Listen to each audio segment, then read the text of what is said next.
My late wife spent 25 years meticulously restoring a 1958 Chris Craft wooden boat. When I pressed the garage remote and found the space completely empty, my son simply shrugged. He told me he sold the boat to a scrap dealer because his wife wanted a luxury anniversary trip to Paris. He told me to get over that pile of rotting wood. I stood perfectly still, letting the silence swallow his disrespect. Then my phone rang. A marine dealer on the other end sounded frantic. He said my wife had left something hidden deep inside the hull of the boat he just purchased, and I needed to come to the docks immediately. When I arrived and saw what she had concealed, my blood ran cold. Before I continue this story, let me know where you are watching from in the comments below. Hit like and subscribe if you have ever had to stand up to family members who took your quiet nature for weakness. My name is Gregory. I am 70 years old. As a retired African-American structural engineer, I spent my career building foundations that withstand unimaginable pressure. I pressed the button on the wall and the heavy metal garage door rose with a mechanical grind. The morning sun crept across the concrete floor, revealing a massive, gaping void. Valerie's boat was gone. The air in the garage felt completely dead. Where the polished mahogany hull had rested securely on its custom trailer just yesterday, there was nothing but bare space. I stepped forward and felt a cold, sharp spike of adrenaline pierce my chest. Deep scratch marks gouged the sealed concrete, trailing directly out into the driveway. Next to those scratches were heavy, wide tire tracks. They belonged to a commercial towing truck. I knew those tracks instantly. Someone had dragged the heavy vessel out with brute force. I walked to the center of the empty space. The smell of marine varnish and aged cedar, a scent that had defined this garage for a quarter of a century, was abruptly overpowered by the harsh stench of burnt diesel fuel. I did not panic. I analyzed the scene exactly as I would analyze a structural collapse on a construction site.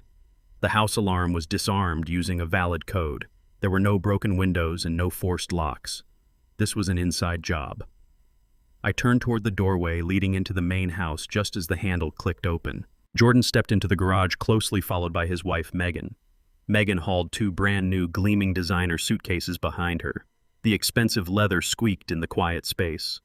Jordan wore a tailored suit and a smirk that barely masked his inherent arrogance. I asked him directly where the boat was. Jordan shoved his hands into his pockets and casually admitted he sold it to a local scrap dealer. He said he took $15,000 cash for the entire setup. He declared that a 70-year-old widower had no use for a massive wooden relic taking up perfectly good square footage. He suggested I use the empty space for a hobby more suited to my age. Megan adjusted her sunglasses and chimed in with a bright, venomous tone. She stated they needed the money to fund their anniversary trip to Paris. She patted Jordan on the chest and told me they deserved to celebrate their love properly. She complained that my house smelled like sawdust and old memories, and the cash from this boat finally gave them a reason to celebrate. They spoke to me not as a father or a respected homeowner, but as an annoying tenant who needed a reality check. They stood in my garage, breathing my air, entirely unbothered by the fact that they had just ripped away the last physical piece of my wife. I clenched my jaw so tightly my teeth ached. I looked at Jordan and saw the same selfish boy who had always taken the path of least resistance. Valerie bought that ruined hull 25 years ago. It was the exact same year Jordan had been expelled from college for embezzling funds from his fraternity. He avoided jail only because Valerie emptied her own retirement account to pay restitution.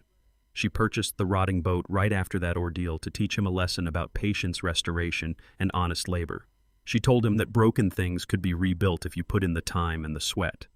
Jordan never picked up a single sheet of sandpaper. He never once joined her in the garage. While Valerie spent decades meticulously bringing that boat back to life, Jordan spent his time figuring out how to exploit the people around him. As I stood facing them, I realized my son had absorbed absolutely none of his mother's grace or resilience. He remained a parasite, draining the life from the host. I refused to yell. Yelling is a display of emotional surrender, and I never surrender control. I simply stared at them with a deadly quiet intensity. Jordan shifted uncomfortably under my gaze, breaking eye contact. Megan rolled her eyes, grabbed her luxury bags, and marched toward the street where an airport taxi had just pulled up. Jordan muttered a half-hearted goodbye, threw his bags into the trunk, and climbed into the back seat. I stood in the driveway and watched the taxi pull away, taking the two people who had just robbed me blind. As the car disappeared around the corner, my cell phone vibrated violently in my pocket. The caller ID flashed a local harbor number. I answered. A man named Hank, a marine dealer I knew by reputation, spoke frantically on the other end. He told me he had just purchased the boat from my son. Hank's voice shook. He told me to come to his dockside warehouse immediately. He said my wife had left something hidden deep inside the hull, and he refused to touch it until I arrived. I hung up the phone, walked to my car, and started the engine. The game had just changed. The salt air hit me the moment I stepped out of my truck at the harbor. Hank stood outside his corrugated metal warehouse, shifting his weight from foot to foot. He looked like a man who had just uncovered a bomb. I walked past him without a word and entered the cavernous building. Suspended on heavy industrial straps, the 1958 Chris Craft hovered above the concrete floor.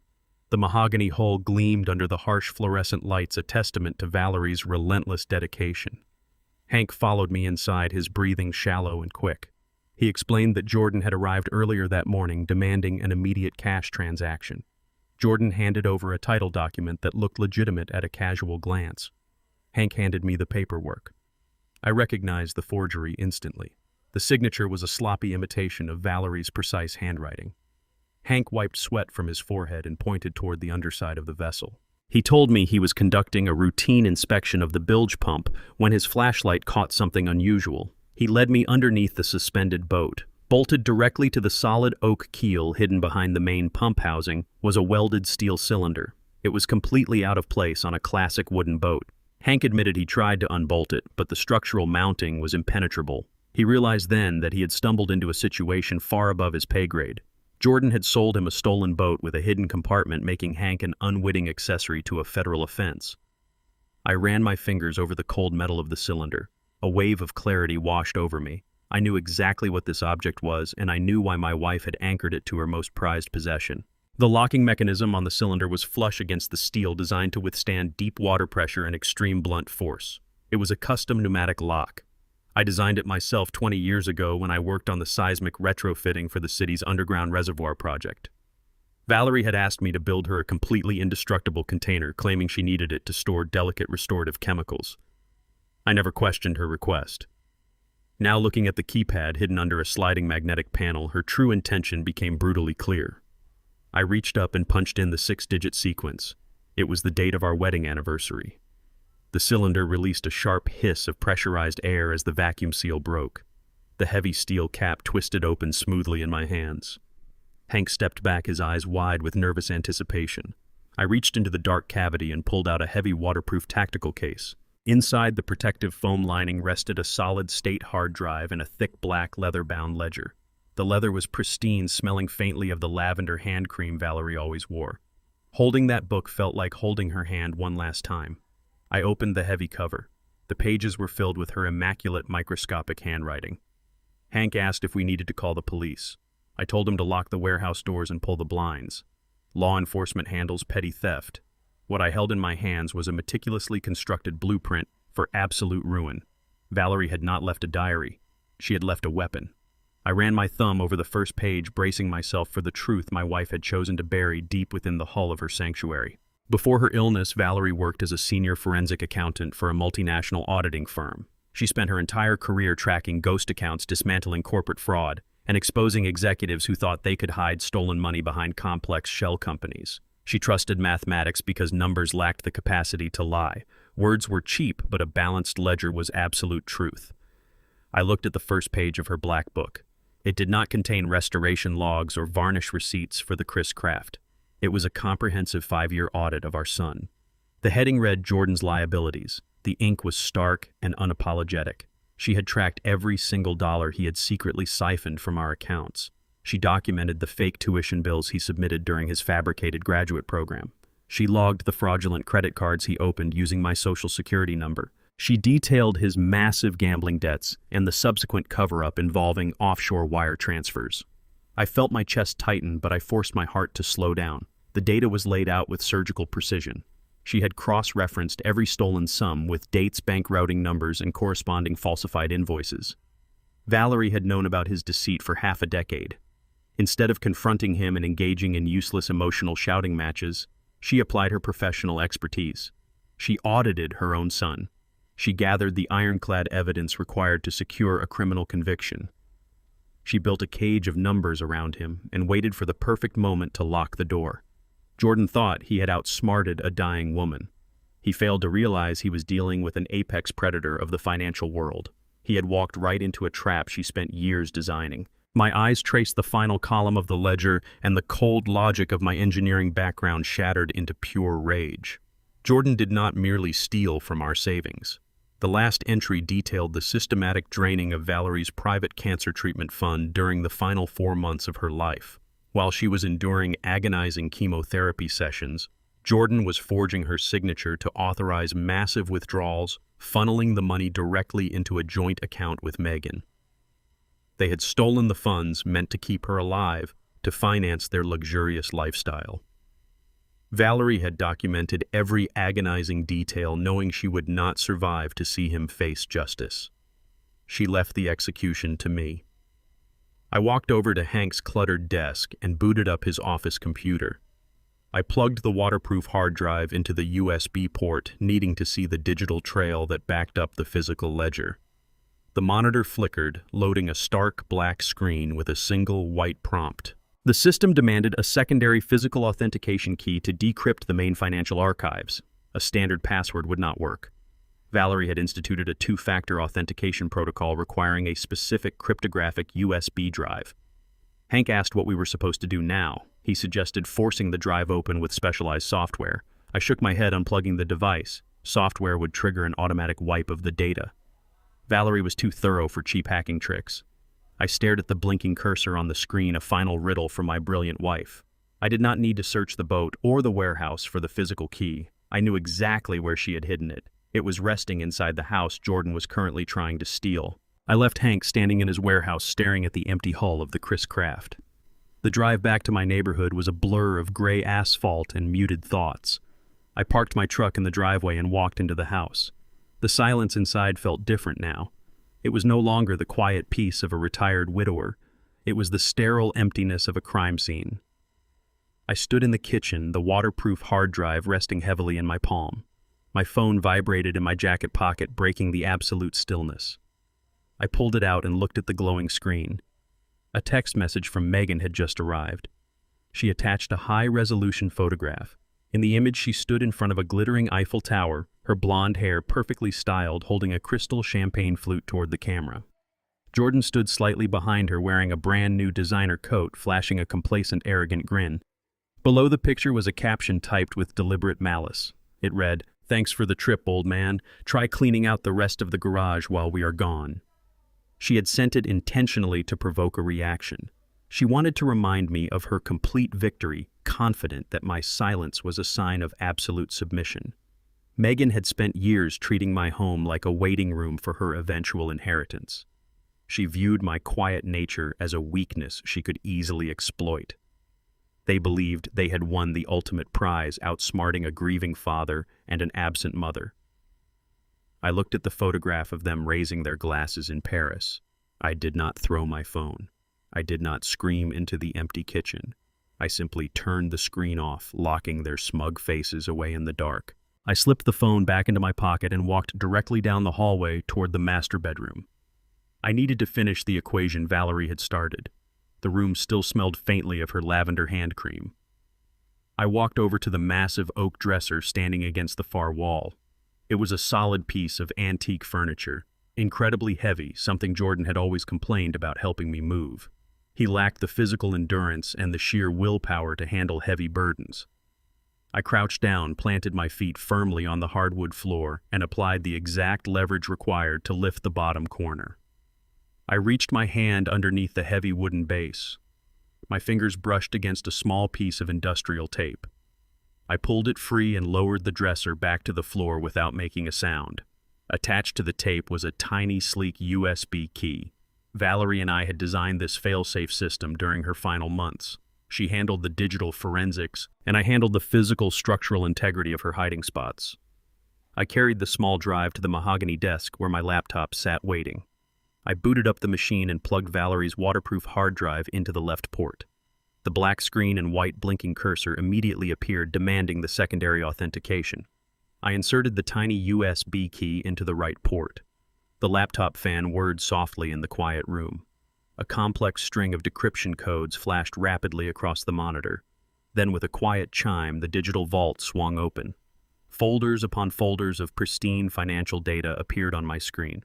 I sat back in my leather chair, preparing to analyze the exact architecture of my son's deceit, ready to uncover the full scope of his betrayal. The documents displayed on the screen revealed a brutal, undeniable reality. Jordan and Megan were completely bankrupt. The luxurious lifestyle they constantly flaunted at family dinners was nothing more than a fragile facade built on catastrophic debt. I opened a folder labeled Credit History and felt a sharp tightening in my chest. Megan had bypassed all conventional lending limits. She had illegally utilized my social security number to open 5 separate premium credit cards. She maxed out every single account to fund cosmetic surgeries, lavish vacations, and a closet full of designer clothing. The sheer volume of her vanity was matched only by her criminal audacity. I clicked on a secondary spreadsheet that Valerie had meticulously cross-referenced with public property records. The numbers painted an even more desperate picture. Jordan and Megan were 90 days behind on the mortgage for their upscale downtown condominium. The bank had already initiated the preliminary foreclosure process. They were quite literally days away from being locked out on the street. The truth clicked into place with the precision of a steel beam dropping into its final bracket. They did not sell Valerie's boat simply to enjoy a romantic anniversary in Paris. They sold it because they needed immediate, untraceable liquid cash to flee the jurisdiction before the bank seized their remaining assets. They pawned a 25-year labor of love to buy themselves a brief, pathetic escape from their own financial collapse. They were drowning in a swamp of their own creation, and they were using my stolen identity as a life raft to keep themselves afloat. But as I scrolled down to the final folder in Valerie's archive, I realized the theft of my credit was only the beginning of their deeply calculated, malicious plan against my life. I opened a folder marked Legal Directives and found a scanned document that made the air freeze in my lungs. It was a comprehensive power of attorney draft. The document granted Jordan absolute, unchecked legal control over all my personal finances, medical decisions, and physical real estate assets. At the bottom of the page sat my signature. It was a highly practiced, nearly flawless forgery. The notary stamp beside it carried a date from exactly 1 week ago. Jordan had not just stolen money. He had stolen my legal sovereignty. He had quietly stripped me of my rights while sitting at my dining table eating the meals I prepared. I reached for my phone and immediately dialed Sylvia. Sylvia is a ruthless trust lawyer who specializes in dismantling corporate fraud. She answers to no one and executes her job with lethal efficiency. She picked up on the second ring, her voice crisp and urgent. Before I could even explain the forged document, she cut me off. She stated she was about to call me because an automated alert had just triggered in the county property database. Sylvia delivered the fatal blow without hesitation. She told me Jordan had used that exact forged power of attorney to officially list my house on the open market. He had signed an exclusive contract with a fast cash real estate broker just 3 hours ago. While I was standing in an empty garage staring at the space where Valerie's boat used to be, my son was actively selling the roof over my head. I looked around the room I had shared with my wife for 4 decades. The foundation was under attack, and it was finally time to reinforce the structure completely. Sylvia arrived at my front door less than 20 minutes after my phone call ended. She did not bother to knock or wait for an invitation. She pushed through the entryway with the cold, measured efficiency of a seasoned predator locking onto a fresh scent. She walked directly into the kitchen, unlatched her bag, and dropped a thick stack of freshly printed real estate documents onto the granite island. The glossy pages displayed wide-angle photographs of my living room, my kitchen, and the meticulously manicured front lawn I maintained every single Sunday. Jordan had listed my home on a private, highly restricted broker network designed exclusively for rapid, all-cash transactions. He priced the property a staggering 30% below current market value to guarantee an immediate buyer would bite. He wanted the money transferred and laundered through hidden accounts before I even realized the locks on my own doors were changed. Sylvia opened her premium leather briefcase and pulled out a heavy silver fountain pen alongside a pristine stack of legal injunction forms. She spoke with a rapid, clinical precision, detailing the exact legal statutes we would invoke to freeze the property listing today. She explained that a swift court order would immediately block the real estate agency from processing any offers and permanently flag the forged power of attorney in the state database. Her pen hovered over the signature line, ready to shut down my son's desperate financial maneuver before it could gain any real traction. Sylvia operated on the core principle of immediate neutralization. She wanted to crush the threat the exact second it appeared on her radar.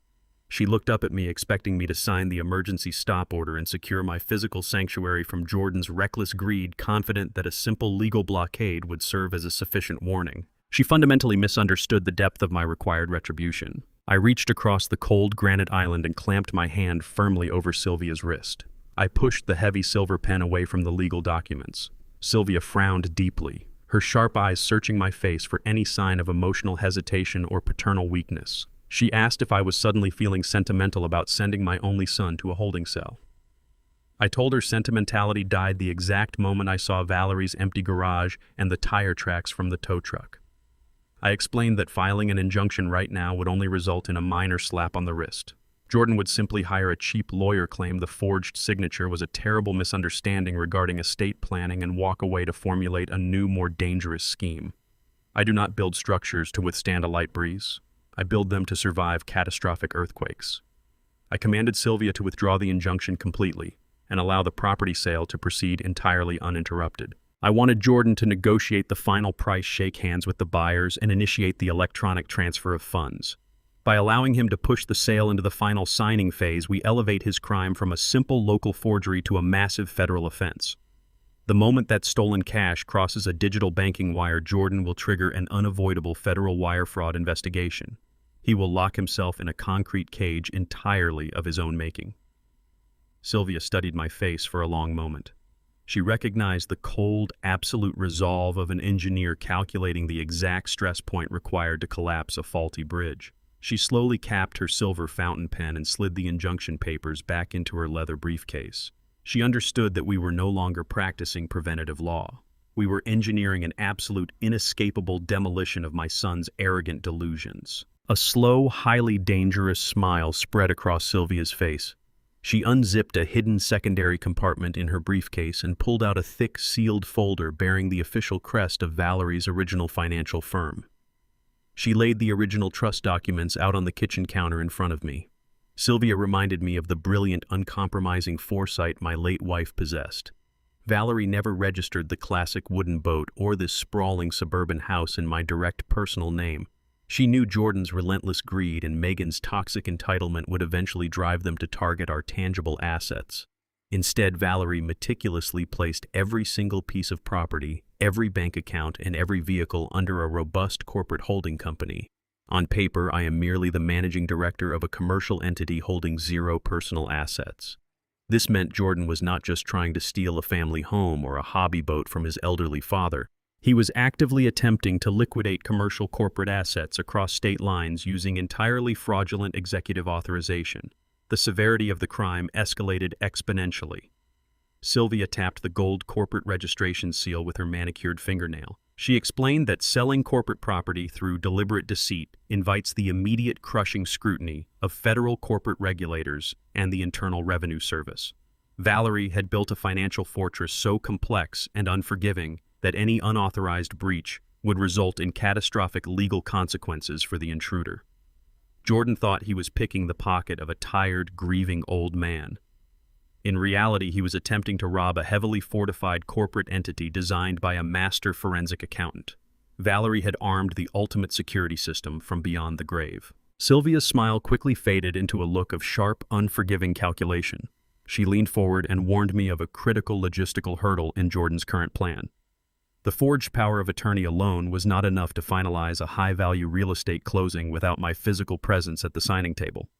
The title company would strictly require a certified medical document declaring me permanently mentally incompetent to bypass my mandatory attendance.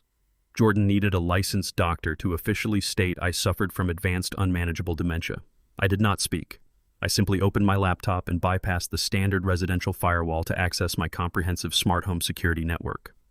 I had installed hidden audio surveillance modules throughout the property years ago to monitor independent contractors during structural renovations.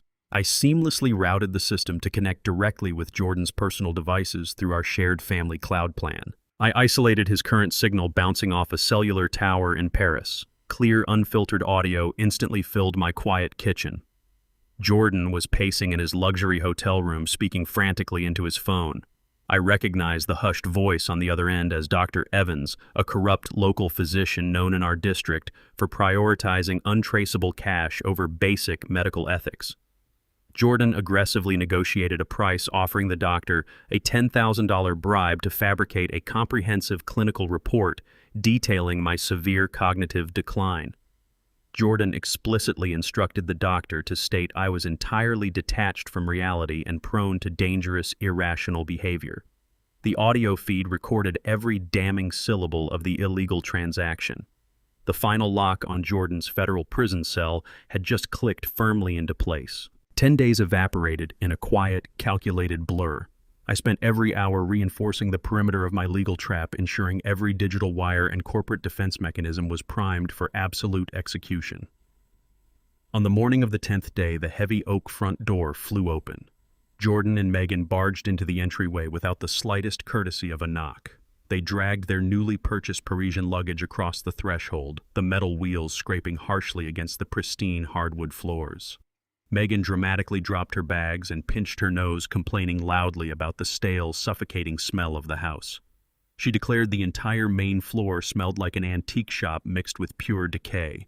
She ignored my presence entirely, stepping past me as if I were a piece of discarded furniture. Megan immediately began pacing through the living room and kitchen, pointing her manicured fingers at the load-bearing walls and the custom cabinetry Valerie had painstakingly designed. She instructed Jordan that they needed to tear down the central partition and replace the vintage granite countertops before the new buyers arrived. She calculated the remodeling costs out loud, factoring the expenses against the impending cash payout from the stolen property sale. She spoke with the absolute entitlement of a conqueror dividing the spoils of a war she never actually fought. Jordan loosened his silk tie and agreed with every word she said. He surveyed the living room with a hollow, greedy satisfaction completely detached from the lifetime of memories embedded in the very physical foundations of the structure. They operated under the arrogant assumption that their Parisian vacation had cemented their ultimate victory. They stood in the center of my home, eagerly planning its demolition, completely unaware that the solid floor beneath their feet was already rigged to collapse completely. Jordan finished his visual inspection of the main floor and turned his attention directly toward me. He marched across the hardwood surface, stopping just inches from my face. He pointed a firm finger toward the hallway door and demanded that I pack my bags immediately. He ordered me to move all of my personal belongings down into the damp, unfinished basement. Jordan claimed that a high-profile real estate appraiser was scheduled to arrive early tomorrow morning to finalize the cash sale. He stated that the physical presence of an elderly widower wandering around the main house would completely ruin the modern aesthetic appeal for the new corporate buyers. He declared that I was nothing more than an unsightly distraction blocking his lucrative financial transaction. Megan stood behind him, nodding her head in absolute agreement. She added that I needed to stay locked downstairs until the final paperwork was signed and the money was safely secured in their accounts. Jordan justified this cruel eviction by claiming he was protecting my peace and quiet. He framed the banishment to a dark, moldy basement as a generous favor to preserve my frail health during the appraisal process. I listened to his rehearsed excuses with a cold detachment. He was banishing me because my physical presence constantly reminded him of his own unforgivable crimes. He desperately needed to remove me from his line of sight to sustain his pathetic illusions of power and control. He ordered me to stay buried in the dark until the real estate agent finished the necessary walkthrough. Jordan mistakenly believed the dark, damp basement was a degrading form of ultimate punishment. He completely failed to realize that he was actively sending me directly down to my operational monitoring station where I controlled every single variable of this war. I did not waste a single breath arguing with his pathetic demands. Arguing implies a negotiation, and I do not negotiate with thieves in my own home. I simply turned my back on him, walked into the master bedroom and retrieved a small leather suitcase from the closet. I packed exactly 3 changes of clothes, my essential engineering notebooks, and Valerie's black leather ledger. I zipped the suitcase shut with a sharp, decisive pull. I walked back through the living room, gripping the handle firmly, and headed straight for the wooden stairs leading down to the basement. I did not make eye contact. I did not utter a single syllable of protest or display any trace of wounded pride. My absolute silence seemed to physically unnerve Jordan. He shifted his weight nervously from foot to foot, clearly expecting a dramatic, emotional, fatherly outburst that he could easily dismiss as senile instability. My cold compliance denied him the validation he desperately craved. He wanted a fight to justify his cruelty, but I gave him nothing but a chilling, unbreakable void. Megan, however, was entirely oblivious to the heavy tension radiating from her husband. She leaned against the kitchen island, swirling a bottle of imported sparkling water, and let out a shrill, mocking laugh. She loudly proclaimed to Jordan that the stubborn old man finally understood his proper place in the new family hierarchy. She stated that my silent obedience was proof that they were now in absolute control of the entire estate. I reached the top of the basement stairs, gripped the wooden handrail, and began my descent into the shadows. I let her hollow, triumphant laughter echo endlessly against the rigid concrete walls, knowing perfectly well it was the sound of a blind parasite celebrating on a rapidly sinking ship. I reached the bottom of the stairs and flicked a hidden switch beneath the wooden banister. A heavy steel door slid open, revealing my multi-screen monitoring station. This subterranean command center was originally designed to track remote engineering projects, but it now served a far more critical purpose. I sat down in my high-backed leather chair and powered up the primary console. 6 high-definition monitors flared to life, feeding live video and audio from every room in the house above me. I watched the screen displaying the main kitchen area. Megan was carelessly sorting through a thick stack of accumulated mail that had piled up during their lavish Parisian vacation. She tossed utility bills and bank statements aside with complete disinterest. Then she picked up a stiff, official-looking envelope. I zoomed the camera lens directly onto her trembling hands. The return address clearly displayed the bold logo of the Internal Revenue Service. I already knew the exact contents of that letter courtesy of Valerie's comprehensive forensic audit. It was a final, undeniable warning regarding massive systemic tax evasion connected to her boutique business. Megan had been intentionally falsifying her daily revenue reports for 3 consecutive years to sustain their luxurious lifestyle. She tore the envelope open. Her manicured fingers were shaking violently. She scanned the heavily bolded text, and all the arrogant color instantly drained from her face. Her triumphant smile morphed into a mask of pure, unadulterated terror. She looked around frantically, ensuring Jordan was not watching, before shoving the document straight into the heavy-duty paper shredder beneath the counter. She thought destroying the physical paper would somehow erase the federal crime. She was entirely and completely wrong about that. The relentless, crushing pressure was finally mounting, and my silent trap was tightening flawlessly. The heavy footsteps vibrating through the basement ceiling began precisely at 8 o'clock the next morning. I watched the front door camera feed on my primary monitor. A flashy sports car parked abruptly in my driveway, and a man in a sharply tailored but garish suit stepped out carrying a digital clipboard. This was clearly not a standard municipal appraiser. Jordan opened the front door before the man even reached the porch, greeting him with the overly familiar handshake of an old fraternity brother. They were orchestrating a coordinated performance. I switched the audio feed to the living room microphones. Jordan and Megan shadowed the appraiser closely, deliberately pointing out non-existent defects. Megan dragged her heel across the pristine oak flooring, loudly declaring that the wood was warped and required a complete, expensive tear-out. Jordan gestured toward the vaulted ceiling, fabricating a story about chronic water damage and mold issues that had supposedly plagued the property for years. The appraiser barely glanced at the features they criticized. He simply nodded aggressively, tapping his digital stylus against the screen to log their manufactured complaints. They were actively constructing a falsified narrative of decay to legally justify an immediate, severely undervalued cash sale to their waiting corporate buyers. A low appraisal would bypass the standard lending scrutiny and allow the transaction to clear the banking hurdles with lethal speed. The appraiser laughed at a joke Jordan made about the outdated kitchen fixtures. He possessed absolutely no professional integrity. He was merely another hired parasite in my son's desperate network of fraud paid to rubber stamp the theft of my sanctuary. I listened to their arrogant banter echo through the floorboards above my head. I decided it was time to introduce a variable they had completely failed to calculate. I pushed back from my monitoring console and climbed the wooden stairs. I opened the basement door just as the appraiser approached the primary load-bearing partitions separating the kitchen and the living room. He tapped the painted drywall with his knuckles, adopting an expression of severe professional concern. He loudly proclaimed to Jordan that the internal timber was suffering from severe structural rot. He stated the entire framework would need to be gutted before any buyer could safely occupy the residence. I stepped fully into the hallway. I told him his diagnosis was structurally impossible. Jordan spun around his face, flushing with immediate anger at my sudden appearance. I ignored my son completely and locked eyes with the fraud in the expensive suit. I informed him that the partition he'd just condemned contained absolutely zero load-bearing timber. I explained that in 2010, I personally oversaw the installation of dual W12 by 50 structural steel I-beams running the entire length of that specific corridor. The beams were secured with high-tensile anchor bolts directly into the poured concrete foundation encased in fire-retardant drywall. I demanded he explain the exact mechanism by which solid industrial steel suffers from organic timber rot. I recited the precise load capacity and shear strength calculations I had used to design the reinforcement. I stepped closer, challenging him to produce his thermal imaging scanner or moisture meter to back up his absurd claim. The appraiser took a rapid step backward.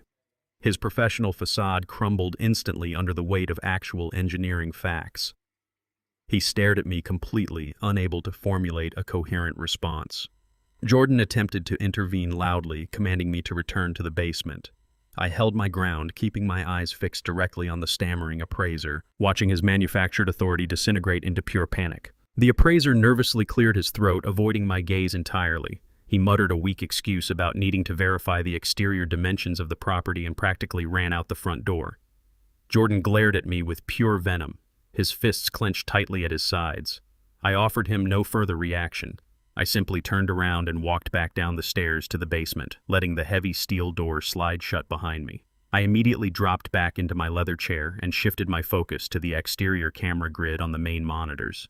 The appraiser was standing next to his flashy sports car, visibly sweating and wiping his forehead with a handkerchief. A moment later, the front door swung open and Megan hurried down the driveway. She checked the street in both directions to ensure there were no witnesses. She was entirely blind to the high-definition lens mounted directly beneath the eaves of the garage. I magnified the feed. Megan reached into her designer handbag and pulled out a thick, unmarked manila envelope. She shoved it aggressively into the appraiser's chest. The audio feed from the porch microphone captured her sharp, desperate whisper perfectly. She explicitly ordered him to falsify the structural report regardless of my interference. She demanded he submit the lowest possible valuation to push the bank loan through by tomorrow afternoon.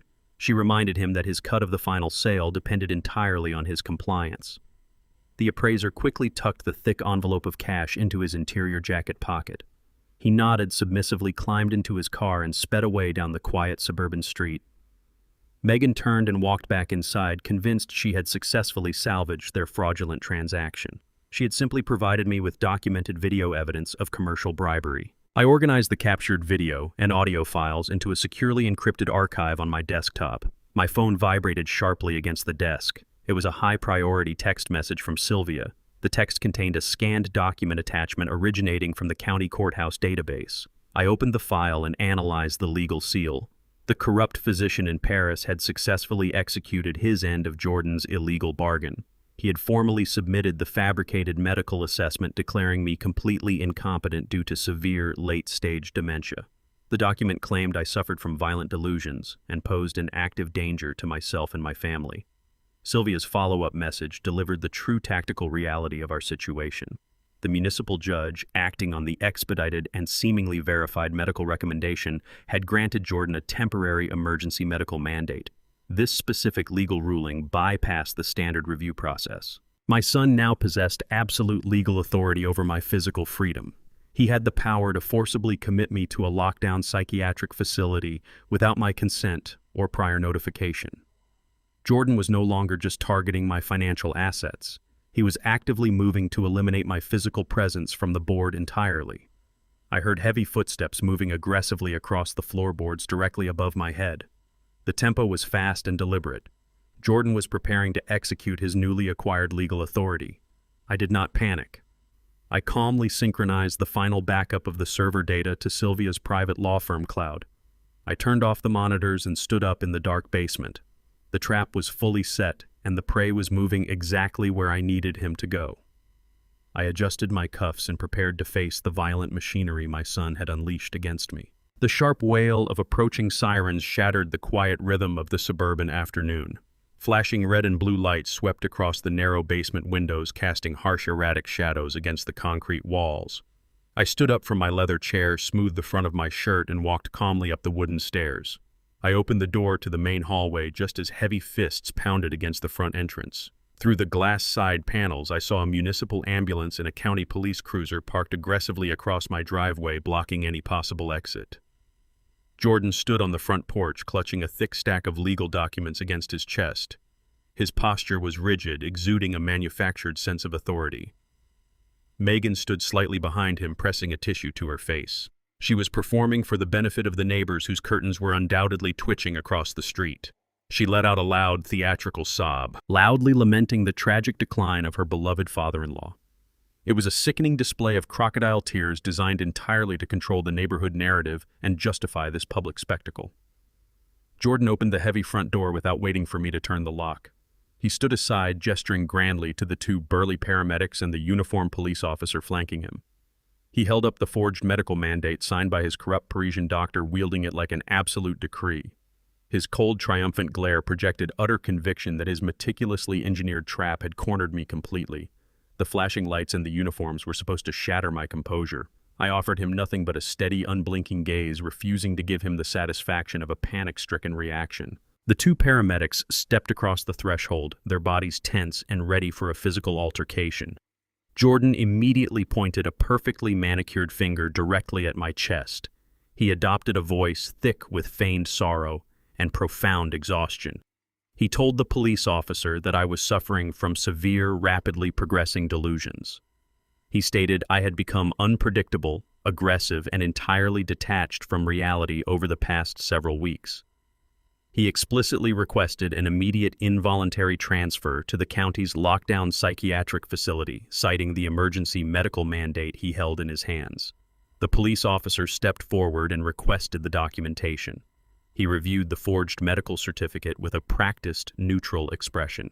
The document bore the official seal of a licensed physician, complete with fabricated psychiatric evaluations, and a sworn affidavit declaring me an active danger to myself and the public. On the surface, the paperwork was flawlessly executed and legally binding. The officer folded the papers and looked at me with a mixture of professional caution and genuine pity. He placed a hand on his utility belt and informed me that he had a lawful order to facilitate my medical removal from the premises. He asked for my peaceful cooperation to avoid any unnecessary force. Jordan stepped closer, his chest puffed out, bracing for me to scream, resist, or beg for mercy. His posture demanded a public spectacle to validate the very delusions he had just documented. A crazy reaction would prove his fraudulent diagnosis to the audience outside. I remained perfectly still, my breathing slow and measured, analyzing his profound arrogance. My heart rate remained completely steady as I looked at the heavy medical restraints strapped to the paramedic's belt, entirely undisturbed by the physical threat they represented. I shifted my gaze from the officer and looked directly into my son's eyes. The expensive private school education I had literally bled to provide him stared right back at me. The grueling years I spent taking voluntary double shifts at the engineering firm, calculating stress loads, and pouring concrete foundations until my hands went numb rushed to the surface of my mind. I sacrificed my evenings and weekends to ensure Jordan attended the most elite preparatory academy in the district. Those shifts were meant to provide him the intellectual tools to build a magnificent life. Instead, he had taken that elite education, that profound privilege purchased with my physical labor, and weaponized it to forge legal documents against me. He used the vocabulary and the administrative tactics I bought for him to systematically dismantle my freedom. He weaponized my own sacrifices to orchestrate my removal. The profound tragedy of his existence lay entirely bare in that singular moment. He was a hollow vessel wearing a tailored suit.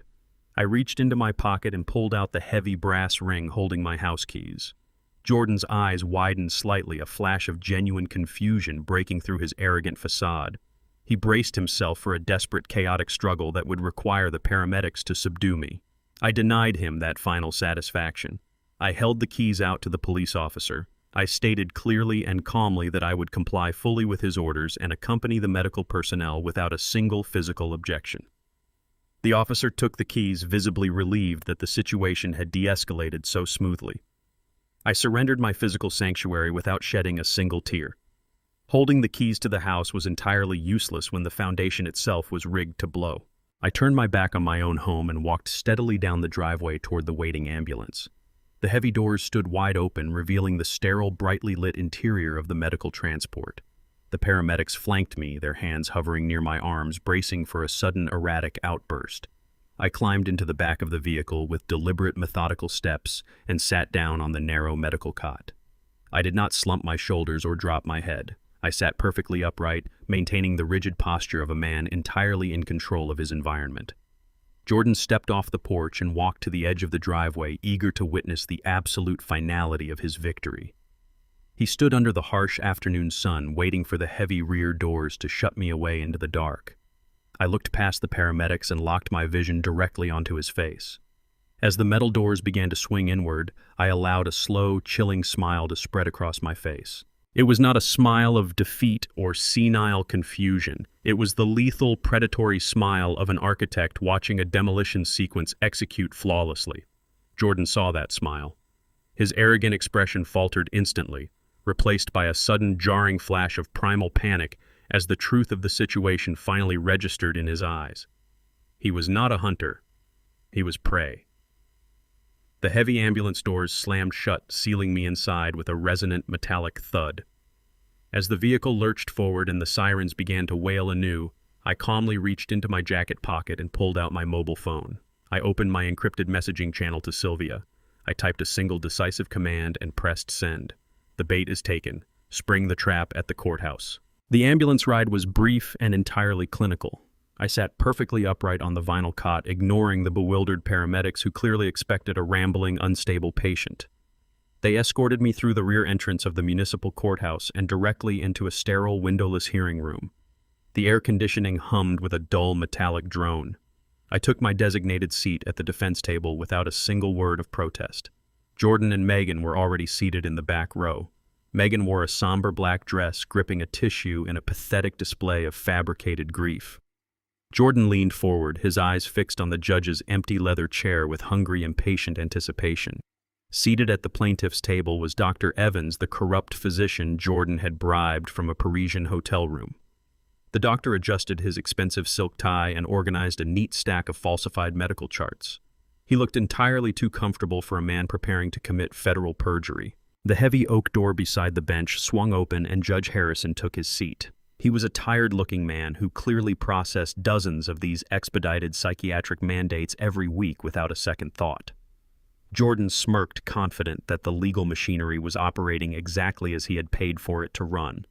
The judge adjusted his reading glasses and formally opened the hearing to determine my immediate, indefinite commitment to the state psychiatric facility. Dr. Evans stood up confidently, clutching his fabricated dossier. He began to outline a tragic, entirely fictional narrative of my rapid cognitive decline, describing me as a danger to myself and an unbearable physical burden to my loving son. I sat completely still, my face an unbreakable mask of solid stone, letting the corrupt doctor dig his own inescapable grave. Dr. Evans concluded his perjured testimony with a theatrical sigh, recommending an immediate transfer to a lockdown ward. Judge Harrison nodded sympathetically, completely deceived by the clinical performance. He picked up his heavy black pen and reached for the final commitment order. Jordan gripped Megan's hand, his shoulders dropping in ultimate relief. Before the pen could touch the paper, the heavy double doors at the back of the courtroom slammed open with the force of a detonating charge. Sylvia strode down the center aisle. Her heels cracked against the polished marble floor like rifle shots. She did not ask for permission to approach the bench. She commanded the room through sheer overwhelming legal presence. Walking closely beside her was Dr. Eris Thorne, the highly respected chief of neurology from the premier state research hospital. Sylvia bypassed the defense table entirely and marched directly up to the judge. She slammed a massive 50-page bound document onto the elevated wooden bench. The impact echoed sharply across the sterile room. She loudly introduced herself as my retained corporate and personal legal counsel. She formally objected to the entire proceeding, citing massive, verifiable medical fraud. The judge dropped his pen, startled by the aggressive intrusion. Jordan shot out of his seat in the back row, his face draining of all color. He shouted that Sylvia had absolutely no legal standing in this private family matter. Sylvia turned her head slowly, fixing Jordan with a look of absolute legal annihilation. She informed the court that the document she just submitted was a fully certified, peer-reviewed psychiatric and neurological evaluation conducted less than 48 hours ago. The trap I had carefully orchestrated from my damp, dark basement was now springing shut in the blinding light of a municipal courtroom. Judge Harrison quickly scanned the heavy document, his brow furrowing as he absorbed the undeniable credentials of the medical professionals involved. He gestured for Dr. Thorne to take the witness stand. The chief of neurology swore the oath and addressed the court with absolute unshakable authority. He testified that he personally subjected me to a grueling comprehensive battery of advanced cognitive, psychological, and neurological examinations. He stated for the official record that my mental acuity, logic processing, and memory retention were not merely functional, but scored in the top 1 percentile for any age demographic. Dr. Thorne explicitly dismantled every single fabricated symptom listed in the corrupt physician's report, calling the previous diagnosis a work of amateur malicious fiction. Dr. Evans began to sweat profusely, his confident posture dissolving into visible panic. Sylvia did not stop at simply clearing my medical name. She moved in to demolish the opposition entirely. She pulled a secondary folder from her briefcase and submitted it directly into evidence. She presented certified international banking records obtained through Valerie's corporate holding architecture. The financial logs clearly displayed a direct wire transfer of exactly $10,000. The money had moved rapidly and directly from Jordan's heavily leveraged business account into a hidden offshore shell account owned exclusively by Dr. Evans. The transaction was time-stamped precisely 2 days prior to the fabrication of my dementia diagnosis. The digital footprint was absolute and completely undeniable. Sylvia spoke with razor-sharp clarity, outlining the exact federal statutes regarding the bribery of a medical professional to execute the unlawful detention of a senior citizen. She had effectively drawn a straight, inescapable line between my son's stolen funds and the perjury currently unfolding on the witness stand. The entire courtroom fell into a stunning, suffocating silence. Judge Harrison turned a deathly ashen shade of pale. He looked from the certified bank statements directly to the sweating, trembling doctor sitting at the plaintiff's table. Without a single moment of hesitation, the judge struck his gavel and ordered the armed bailiffs to detain Dr. Evans immediately for blatant perjury and conspiracy to commit medical fraud. 2 heavy-set officers moved swiftly across the room, grabbing the corrupt physician by his expensive suit jacket and forcing his hands behind his back. The sharp metallic click of handcuffs echoed loudly through the silent chamber. Dr. Evans stammered pathetic, desperate excuses, but the judge silenced him with a furious roar. Judge Harrison then turned his dark, unforgiving glare toward the back row of the courtroom. He locked eyes directly with Jordan. My son was completely frozen, his mouth hanging open in absolute terror. Megan shrank back against the wooden bench, desperately trying to distance herself from the catastrophic collapse of their master plan. Sylvia stood tall at the center of the room, capitalizing entirely on the total destruction of the enemy's credibility. She formally requested an immediate comprehensive civil injunction against both Jordan and Megan. She demanded the court freeze all of their remaining physical and digital assets pending a massive federal investigation for severe elder abuse, wire fraud, and identity theft. The judge signed the emergency injunction without reading another single word. I remained seated at the defense table, watching my son realize the true magnitude of his utter foolishness. The exit doors were securely guarded by armed officers. The judge held the absolute proof of his crimes. The forged medical mandate was destroyed. Jordan looked around the sterile municipal hearing room and finally understood the terrifying reality. He was trapped inside a courtroom with absolutely no way out. The metallic click of the bailiff's handcuffs echoing in the courtroom provided the exact momentary distraction Jordan needed. I watched from the defense table as pure survival instinct overrode my son's frozen terror. He grabbed Megan by the forearm, his fingers digging into the fabric of her black dress, and shoved her toward the heavy rear exit doors. They slipped into the crowded corridor before Judge Harrison could formally instruct the deputies to hold them for questioning. They did not walk. They sprinted. The exterior camera feeds routed to my mobile device tracked their frantic escape across the municipal parking lot. Jordan practically threw Megan into the passenger seat of their rental car before tearing out of the visitor space, nearly clipping a concrete barrier. He drove with reckless, erratic speed, running red lights on his desperate sprint back to the suburbs.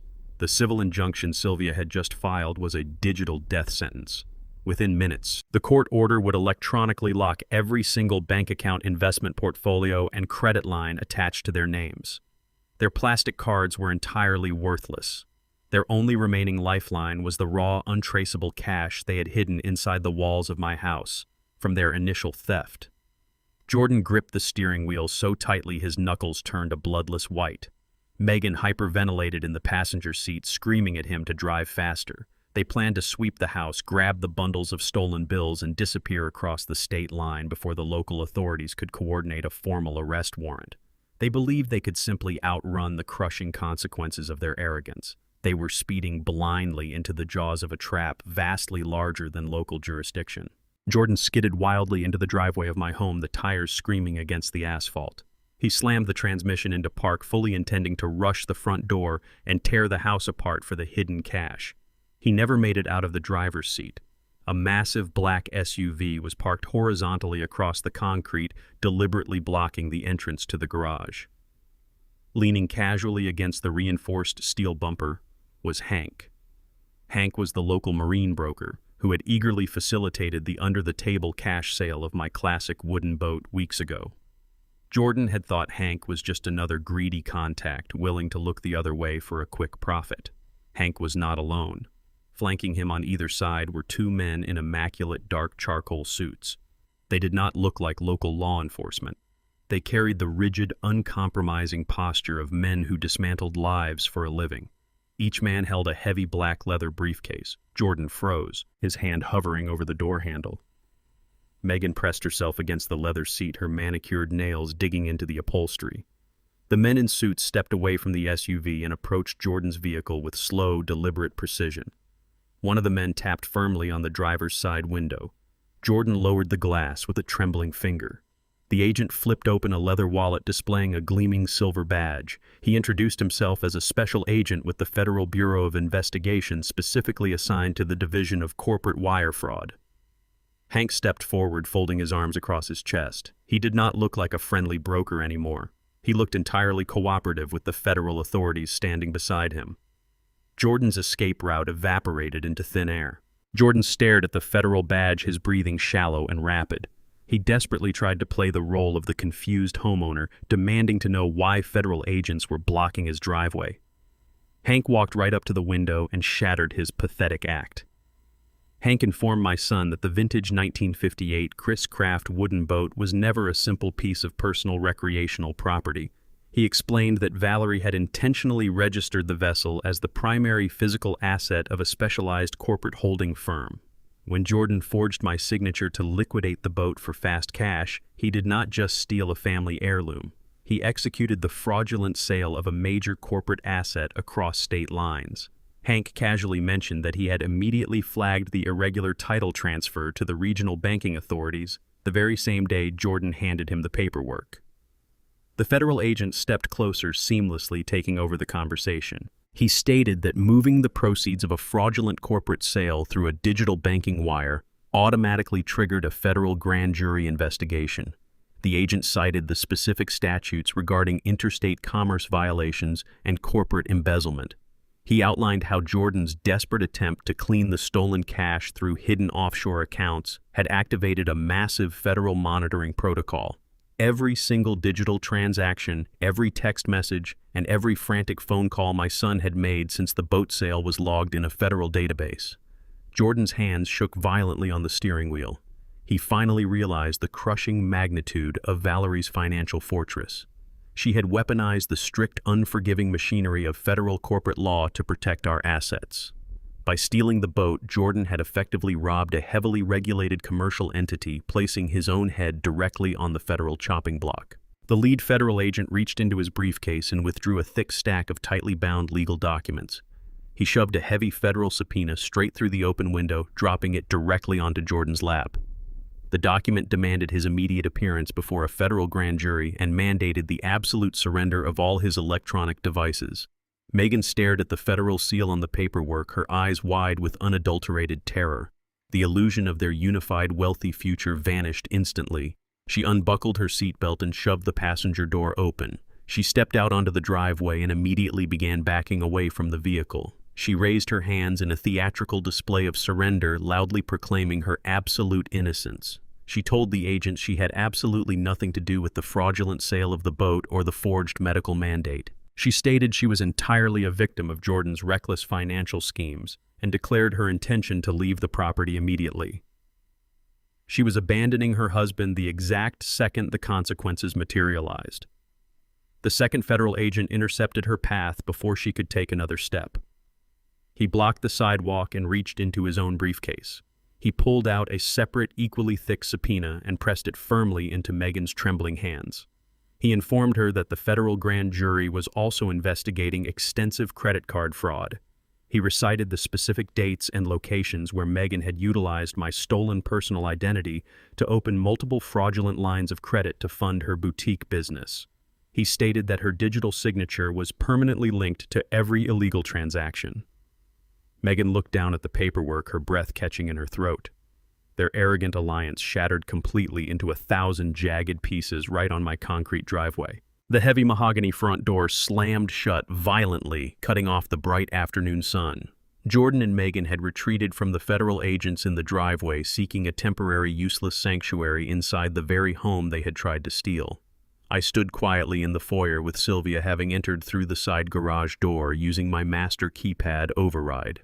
We remained perfectly still in the shadowed hallway, listening to the catastrophic detonation of my son's marriage. The screaming match erupted instantly. The fragile, arrogant alliance they had paraded around Europe dissolved into pure venomous survival instinct. Megan shrieked at the top of her lungs, her voice echoing harshly against the vaulted ceilings. She paced the living room like a cornered animal, pointing a trembling finger at Jordan. She called him a pathetic failure, a weak man who lacked the basic competence to execute a simple property theft without triggering a federal grand jury investigation. She raged about her ruined boutique and the impending federal indictment bearing her name. Jordan attempted to defend himself, his voice cracking with panic. He reminded her that the forged credit cards and the lavish Parisian shopping sprees were entirely her idea. He shouted that she had drained the stolen funds faster than he could launder them. Megan laughed, a sharp, bitter sound completely devoid of any affection. She ridiculed his pathetic attempts to play the role of a corporate mastermind, stating he was nothing but a gullible fool who got outsmarted by a retired engineer. The mutual destruction was absolute. They were no longer a unified front facing an external threat. They were two desperate parasites turning their teeth on each other, tearing their own fraudulent foundation to shreds. The sharp clatter of metal striking the hardwood floor punctuated the screaming. Megan ripped her diamond wedding ring from her finger and hurled it directly at Jordan's chest. It bounced off his expensive suit jacket and rolled under the edge of the vintage sofa. She stood in the center of the room, her chest heaving, and delivered the ultimate unforgivable truth. She screamed that she had only endured this miserable marriage because she fully believed I would die quickly. She confessed that she had spent the last 5 years waiting for the stubborn old man to suffer a fatal heart attack so she could liquidate the estate and inherit millions. The venom in her voice escalated, stripping away the thin veneer of high society grace she always projected. Megan unleashed a torrent of profound racial prejudice, her words dripping with absolute disgust.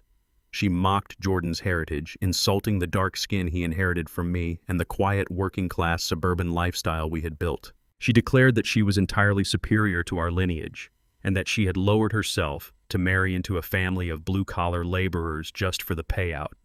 She ridiculed the house, the neighborhood, and the very concept of earning a living through physical sweat and engineering. She stared at Jordan with pure revulsion, making it abundantly clear that she had never viewed him as a husband or an equal. He was merely a financial stepping stone, a temporary host to bleed dry. Jordan stood completely paralyzed. The verbal assault stripped away every single delusion he held about his marriage. He stared at the discarded ring on the floor, finally understanding that his wife despised him just as much as she despised the father he had betrayed for her. I stepped out of the shadowed hallway and walked directly into the center of the living room. The sudden sound of my footsteps instantly silenced Megan's toxic tirade.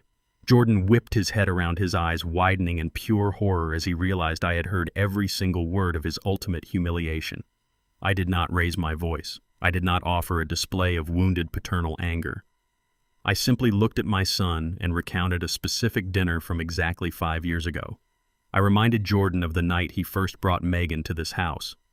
Valerie had sat across from them at the dining table, observing the cold calculation in Megan's eyes. Later that evening, Valerie had pulled Jordan aside in the kitchen. She explicitly warned him about Megan's toxic entitlement. Valerie had possessed a brilliant, uncompromising ability to read human nature. She told Jordan that a parasite only loves the host until the blood runs dry. She warned him that Megan would drain his bank accounts, sever his family ties, and abandon him the exact second the money stopped flowing. Jordan had arrogantly dismissed his mother's warning, claiming Valerie was simply old-fashioned and jealous of his new elite lifestyle. I watched that memory crash down upon Jordan's shoulders. The devastating accuracy of Valerie's prediction shattered the last remaining fragments of his ego. He stood in the living room. He tried to steal, facing the father. He tried to lock in a psychiatric ward, completely destroyed by the undeniable truth. He had traded his family, his freedom, and his soul for a woman who viewed his very existence with profound racial disgust. I offered him no pity, only the cold, sterile reality of his own choices. Megan completely ignored the heavy, devastating silence enveloping her husband. She operated solely on raw, selfish preservation. She turned her back on Jordan, marched directly into the hallway, and grabbed the handles of her expensive Parisian luggage. She pulled out her mobile phone, frantically swiping across the screen to summon a ride. She loudly declared that she was leaving this pathetic house and contacting her own private attorneys to sever any legal connection to Jordan's federal wire fraud case. She reached for the brass handle of the front door, fully expecting to simply walk away from the burning wreckage she had helped ignite.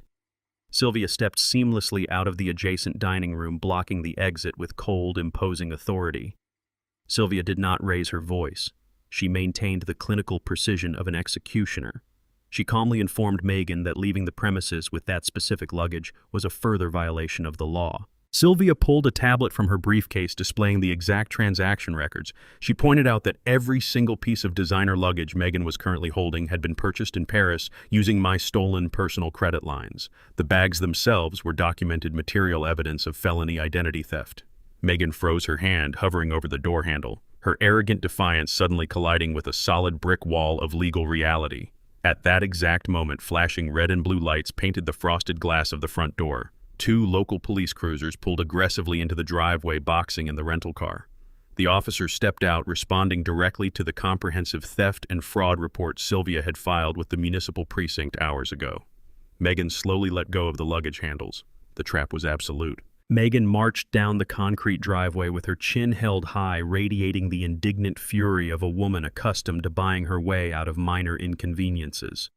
She confronted the 2 uniformed police officers with a sharp, commanding tone, treating them like incompetent valets who had mishandled her luggage. She pointed a trembling, manicured finger back toward the porch, demanding they immediately arrest me for targeted harassment and unlawful detainment. She loudly declared her social status, citing the name of her boutique, and threatening to ruin the careers of everyone involved if they did not clear her path instantly. The officers remained entirely unmoved by her theatrical performance. They did not flinch at her shrill demands or her aggressive posture. Instead, they turned their attention completely to Sylvia, who stood calmly on the top step. Sylvia handed the lead officer her digital tablet displaying a comprehensive, irrefutable matrix of financial records. The screen illuminated the exact trail of fraudulent transactions. It showed my stolen credit card numbers directly linked to the shipping manifests of Megan's inventory and the receipts for the very Parisian luggage sitting on the driveway. The officer scrolled through the organized evidence with a practiced eye, quickly recognizing the undeniable digital footprint of a massive felony.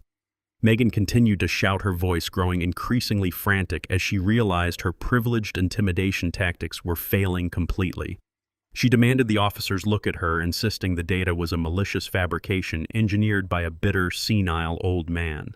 The lead officer simply handed the tablet back to Sylvia with a curt nod. He turned to face Megan, his expression hardened into professional resolve. He did not ask her for a statement or offer her a chance to explain the discrepancy. He simply unclipped the heavy steel handcuffs from his utility belt. The sharp metallic rasp of the handcuffs opening sliced through the afternoon air. The lead officer stepped forward and firmly gripped Megan's wrist, twisting her arm behind her back with practiced efficiency. He loudly placed her under official arrest for grand theft, interstate wire fraud, and aggravated identity theft. The absolute reality of the situation crashed down upon her like a collapsing concrete wall. Her arrogant posture vanished, replaced instantly by the wild, thrashing panic of a cornered animal. She fought against the officer's grip, her expensive heels slipping against the paved driveway as the cold steel locked tightly around her wrists. Megan whipped her head toward the house and screamed Jordan's name at the top of her lungs. She demanded he come down the steps and fix the situation, ordering him to call their private legal team and demand her immediate release. Jordan stood completely paralyzed on the front porch. He did not take a single step forward to defend his wife. He stared at the flashing red and blue lights, entirely consumed by the realization that he possessed zero remaining power. The federal subpoenas, the frozen bank accounts, and the undeniable proof of his own crimes anchored his feet to the wooden floorboards. He was a hollow shell of a man watching his fraudulent empire disintegrate in real time. He offered Megan nothing but a vacant, terrified stare. The second officer grabbed her other arm and forcefully guided her toward the back of the police cruiser. She continued to shriek, her voice tearing from her throat in a desperate, ugly wail, cursing Jordan for his cowardice and his failure. The officer pressed his hand firmly against the top of her head and shoved her roughly into the back seat. The heavy door of this police cruiser slammed shut, sealing Megan's furious screams behind a wall of reinforced glass. I stood quietly on the porch, watching the vehicle back out of the driveway without a single shred of emotion. I did not feel a rush of triumphant vindication or the bitter sting of paternal tragedy. I merely observed the clinical execution of pure justice, watching a parasite forcibly detached from its host.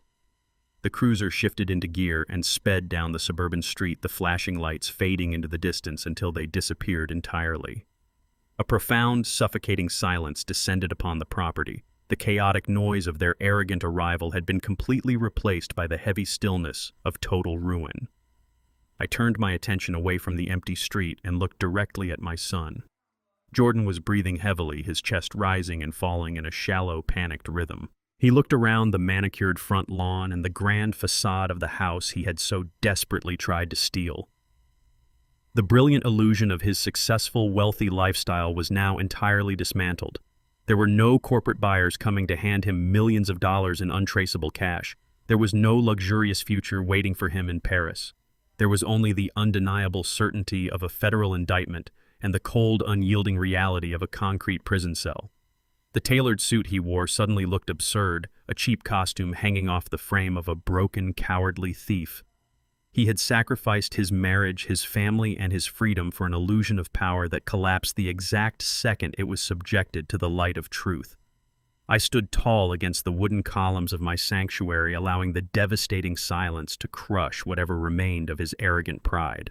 Jordan's knees suddenly gave out. He collapsed onto the hard wooden floorboards of the porch, the sharp impact tearing the fabric of his expensive trousers. He looked up at me from the ground, his eyes wide and leaking tears of pure desperation. He clasped his trembling hands together and begged me for a financial loan. He pleaded for the funds to hire a high-profile criminal defense attorney, sobbing that he could not survive a federal prison sentence. He frantically invoked the concept of family, desperately claiming that we were bound by blood and had to stick together against the aggressive overreach of the legal system. He promised he would work for the rest of his life to repay every single cent he had stolen, swearing that his actions were a terrible, misguided mistake driven by financial stress. He threw his pride completely aside, weaponizing his status as my only son to extract one final concession from the father he had tried to destroy. His pathetic performance relied entirely on the assumption that my paternal love would ultimately override my sense of absolute justice. He thought the sight of his tears would erase the memory of his deceit. I reached slowly into the interior pocket of my tailored coat. My hand closed around the familiar worn cover of Valerie's black leather ledger. I pulled the heavy book out into the afternoon light. It contained every calculated step of their fraud and the exact mechanics of their destruction. I did not offer him a hand or a word of comfort. I simply opened my fingers and dropped the ledger. It hit the porch floor right in front of Jordan with a loud, unforgiving thud, delivering the final verdict on his pathetic illusions. Jordan stared at the heavy black leather-bound book resting on the wooden floorboards. The gold embossed initials on the corner belonged to Valerie. His chest heaved with shallow breaths as the realization of what this object represented washed over him. I did not move a single muscle. I stood over him, blocking the afternoon sun, casting a long, unyielding shadow across his trembling frame. I commanded him to pick it up. He hesitated, his eyes darting wildly toward the street where the police cruiser had disappeared with his wife. I repeated the command, my voice a low, absolute frequency that allowed no defiance. Jordan slowly reached out and grabbed the worn cover. His fingers were shaking so violently he nearly dropped it a second time. I ordered him to open the book directly to page 42. The thick pages rustled in the quiet air as he clumsily flipped through the meticulously numbered sections. Valerie had been a master forensic accountant, and she applied those exact skills to her own personal demise. Jordan stopped on the designated page. The color entirely drained from his face, leaving his skin a sickly, pallid gray. He recognized the pristine columns of numbers and the corresponding dates. It was the precise, undeniable documentation of the medical escrow account designed to cover Valerie's aggressive chemotherapy treatments. My late wife had meticulously recorded every single unauthorized withdrawal, every forged electronic transfer, and every missing dollar that Jordan had silently siphoned away during her final, agonizing months.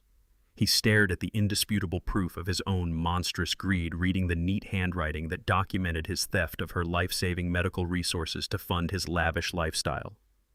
The ledger was a voice from the grave, exposing a betrayal so profound it defied human comprehension. I broke the heavy silence with a lethal, terrifying calmness. I did not yell, and I did not allow a single fracture of grief to enter my tone. I looked down at the pathetic creature kneeling on my porch and told him the absolute truth. I stated that he did not simply steal currency from a bank account. He deliberately stole the physical comfort and the basic dignity of his own dying mother. He siphoned away the funds designated for specialized pain management and private nursing care, forcing Valerie to suffer through the excruciating final stages of her illness, just to maintain the illusion of his immense wealth. Jordan began to weep. It was a pathetic, ugly sound devoid of genuine remorse. He clutched the ledger to his chest and unleashed a torrent of fabricated excuses. He sobbed loudly, claiming the theft was only meant to be a temporary bridge loan. He desperately insisted he fully intended to pay the medical fund back with massive interest the absolute second his commercial real estate deal closed. He spun a pathetic narrative portraying himself as a visionary investor who just hit a temporary string of bad luck. I cut off his frantic apologies with a sharp, dismissive wave of my hand. I completely rejected his hollow justifications. A temporary bridge loan requires consent, transparency, and a shred of fundamental morality. He had operated entirely in the shadows, gambling his mother's comfort on high-risk ventures while she slowly deteriorated in a hospital bed. I told him his tears were completely worthless. They were not tears of sorrow for the agony he caused the woman who gave him life. They were the desperate, fearful tears of a parasite finally dragged out into the blinding light of accountability. I stepped closer, forcing him to look directly into the cold reality of his immediate future. I offered him one final, non-negotiable ultimatum. The path forward contained exactly two distinct options, and both ended with the total obliteration of his current life. Option 1 required him to stand up, walk down the driveway, and voluntarily surrender to the federal agents currently cataloging his fraudulent corporate boat sale. He could fully confess to the interstate wire fraud, cooperate entirely with the grand jury investigation, and potentially negotiate a marginally reduced sentence in a federal penitentiary. It was the only route that offered even a microscopic shred of honor. I then outlined option 2. If he refused to take immediate accountability for the corporate theft, I would personally drive downtown and submit Valerie's black leather ledger directly to the district attorney. I promised him I would invoke every single state statute regarding targeted elder abuse, malicious embezzlement, and medical fraud. I informed him that the local prosecutor would aggressively pursue maximum consecutive sentences for stealing critical healthcare funds from a terminal cancer patient. The federal charge carried the weight of white-collar crime, but the state charges derived from the ledger carried a profound moral revulsion that guaranteed at least a decade locked inside a maximum security concrete cell. I demanded he make his choice right there on the wooden floorboards. He could accept the federal consequences of his arrogant business failures, or he could face the absolute legal annihilation guaranteed by his mother's final audit. The dual threats boxed him into a corner with absolutely no remaining leverage. The financial fortress he tried to steal had transformed into an inescapable trap, and I was handing him the sole authority to choose the exact method of his own execution. Jordan stared at me, his eyes wide and completely devoid of any remaining sanity. The crushing weight of absolute accountability fractured his mind entirely. He violently rejected both options. He refused to accept a single ounce of responsibility for the devastation he had engineered. Instead of remorse, his face contorted into a mask of feral defensive rage. He scrambled backward across the porch, hurling the black ledger onto the ground. He pointed a trembling finger at me and unleashed a chaotic, venomous tirade. He accused me of being a cold, calculating failure of a father who always prioritized Valerie's happiness over his own success. He screamed that my rigid moral standards and constant demands for integrity had suffocated his potential since childhood. He justified his monstrous theft by claiming he was simply taking the financial support he was rightfully owed. It was a spectacular display of profound psychological deflection. He could not face the mirror, so he decided to shatter it entirely. He leaped off the edge of the porch, bypassing the front steps completely. He landed heavily on the manicured grass and immediately broke into a desperate sprint. He ran blindly down the center of the quiet suburban street, his expensive suit flapping wildly in the wind, frantically attempting to physically outrun his inescapable legal and moral consequences. I did not shout his name. I did not take a single step to pursue him. I stood perfectly still, watching the pathetic silhouette of my son shrink into the distance. I calmly bent down, retrieved Valerie's pristine leather ledger from the wooden floorboards, and brushed a single speck of dust from the cover. I pulled my mobile phone from my pocket, dialed the direct number for the federal agents, and initiated the final sequence. I will seamlessly continue the script, adhering strictly to the beats, word count, and tone provided. Here is the next part of the story. The morning sun rose over a suburban landscape that had fundamentally shifted. Sylvia did not wait for traditional banking hours to begin the systematic dismantling of Jordan's stolen life. She operated with the ruthless precision of a military tactician executing a flawless siege. Long before the morning dew evaporated from the grass, federal warrants struck every single financial institution connected to my son. The asset seizure was absolute and instantaneous. Checking accounts, high-yield savings, and leveraged credit lines were simultaneously frozen and drained back into the federal holding escrow. Jordan's financial identity was erased with a few keystrokes. The physical manifestation of his greed followed shortly after. I stood by the bay window of my living room and watched the heavy diesel tow trucks rumble down the street. They arrived at Jordan's rented luxury townhouse with coordinated efficiency. The neighbors peeked through their blinds as the repossession agent strapped steel chains to the axles of the imported sports cars Jordan had leased using my stolen equity. The sleek, aggressive vehicles were hauled away, leaving dark oil stains on the pristine concrete driveway.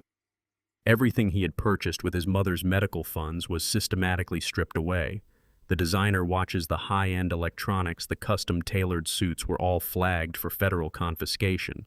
Sylvia utilized the thick black ledger to trace every fraudulent purchase down to the very last cent.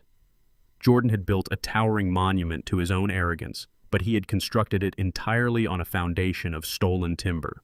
Now the structural supports were being kicked out one by one. The corporate wire fraud investigation provided the necessary leverage to dismantle his fraudulent kingdom without a single ounce of mercy. He was being reduced to nothing. Miles away from his repossessed luxury vehicles, Jordan sat shivering on the edge of a stained, sagging mattress.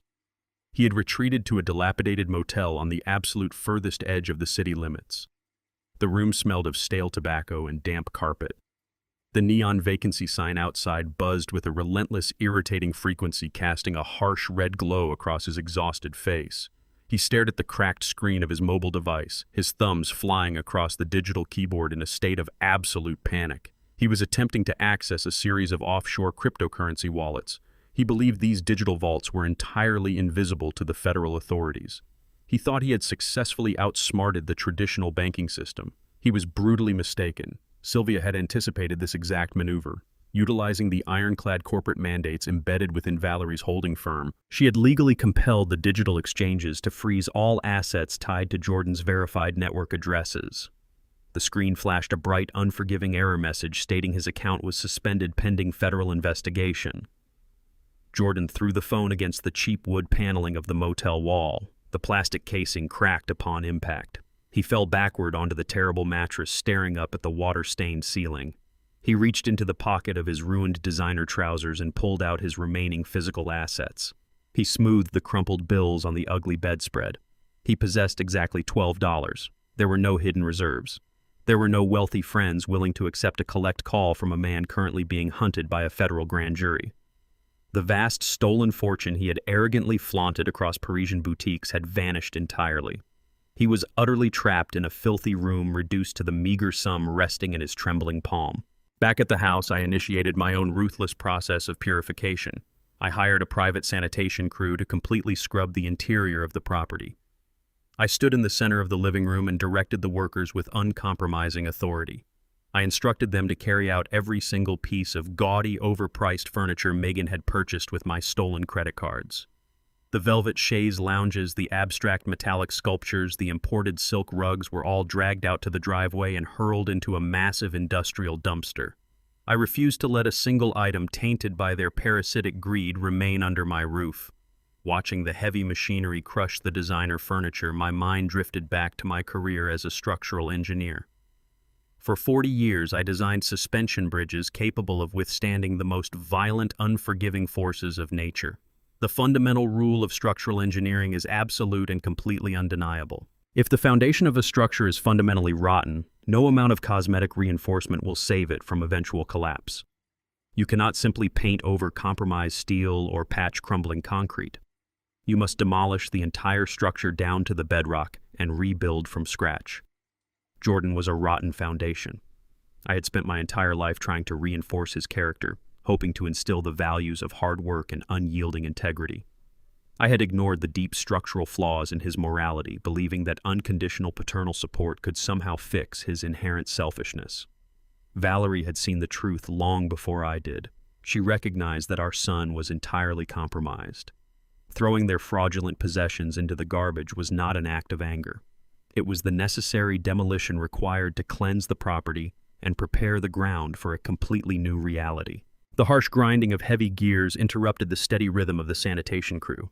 I walked out onto the front porch as a massive diesel flatbed truck slowly navigated the residential street. Hank sat behind the wheel, maneuvering the cumbersome vehicle directly toward my cleared driveway. Strapped securely to the steel bed of the truck was the vintage 1958 Chris Craft wooden boat. The polished mahogany hull gleamed under the bright afternoon sun. Hank parked the rig, killed the engine, and climbed down from the cab. He walked up the driveway and handed me a thick folder of certified documentation.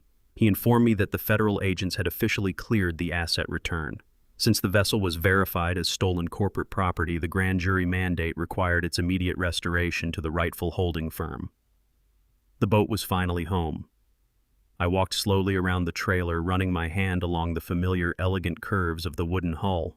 It was a tangible piece of my history restored. However, Hank did not share my quiet relief. He walked to the stern of the boat and gestured toward the waterline with a grim, serious expression. He pointed directly to a deep, jagged gouge violently carved into the pristine mahogany.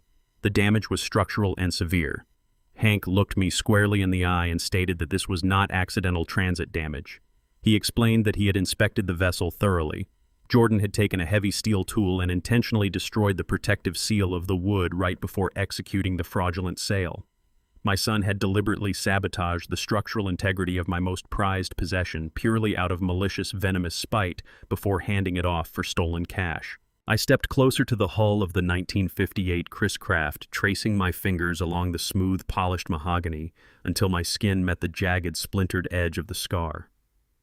Hank stood silently behind me, offering no platitudes.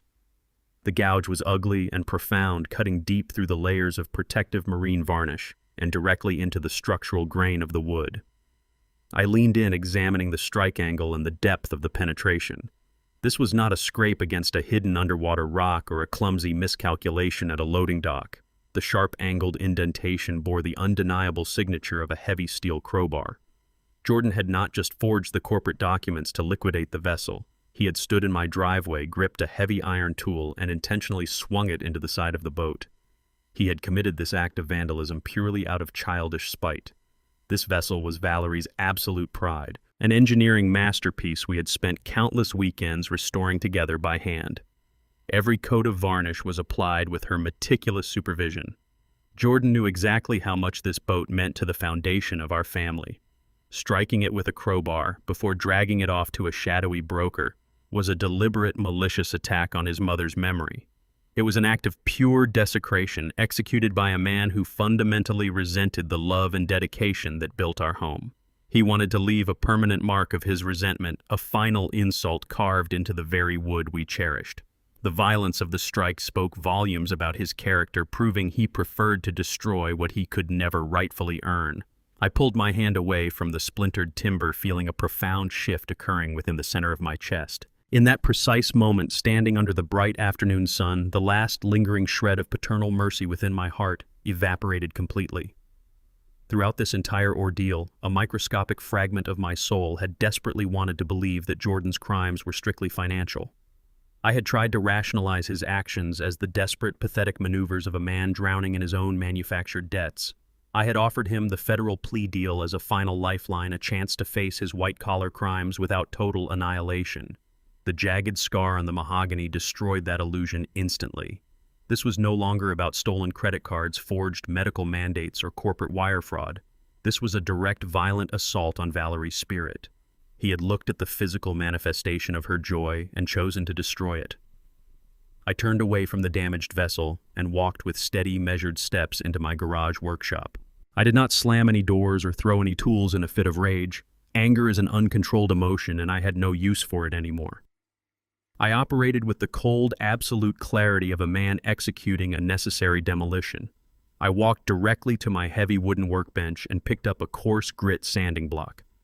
I returned to the driveway, stepped up to the damaged hull, and pressed the abrasive paper against the splintered mahogany. I began the slow, arduous process of grinding away the ruined wood. The rhythmic scraping sound filled the quiet suburban street. I was stripping away the damage Jordan had inflicted, preparing the surface for a flawless restoration. As I worked the wood down to its pure, undamaged core, I simultaneously finalized the blueprint for my son's ultimate destruction. I set the sanding block down on the concrete and wiped the mahogany dust from my hands.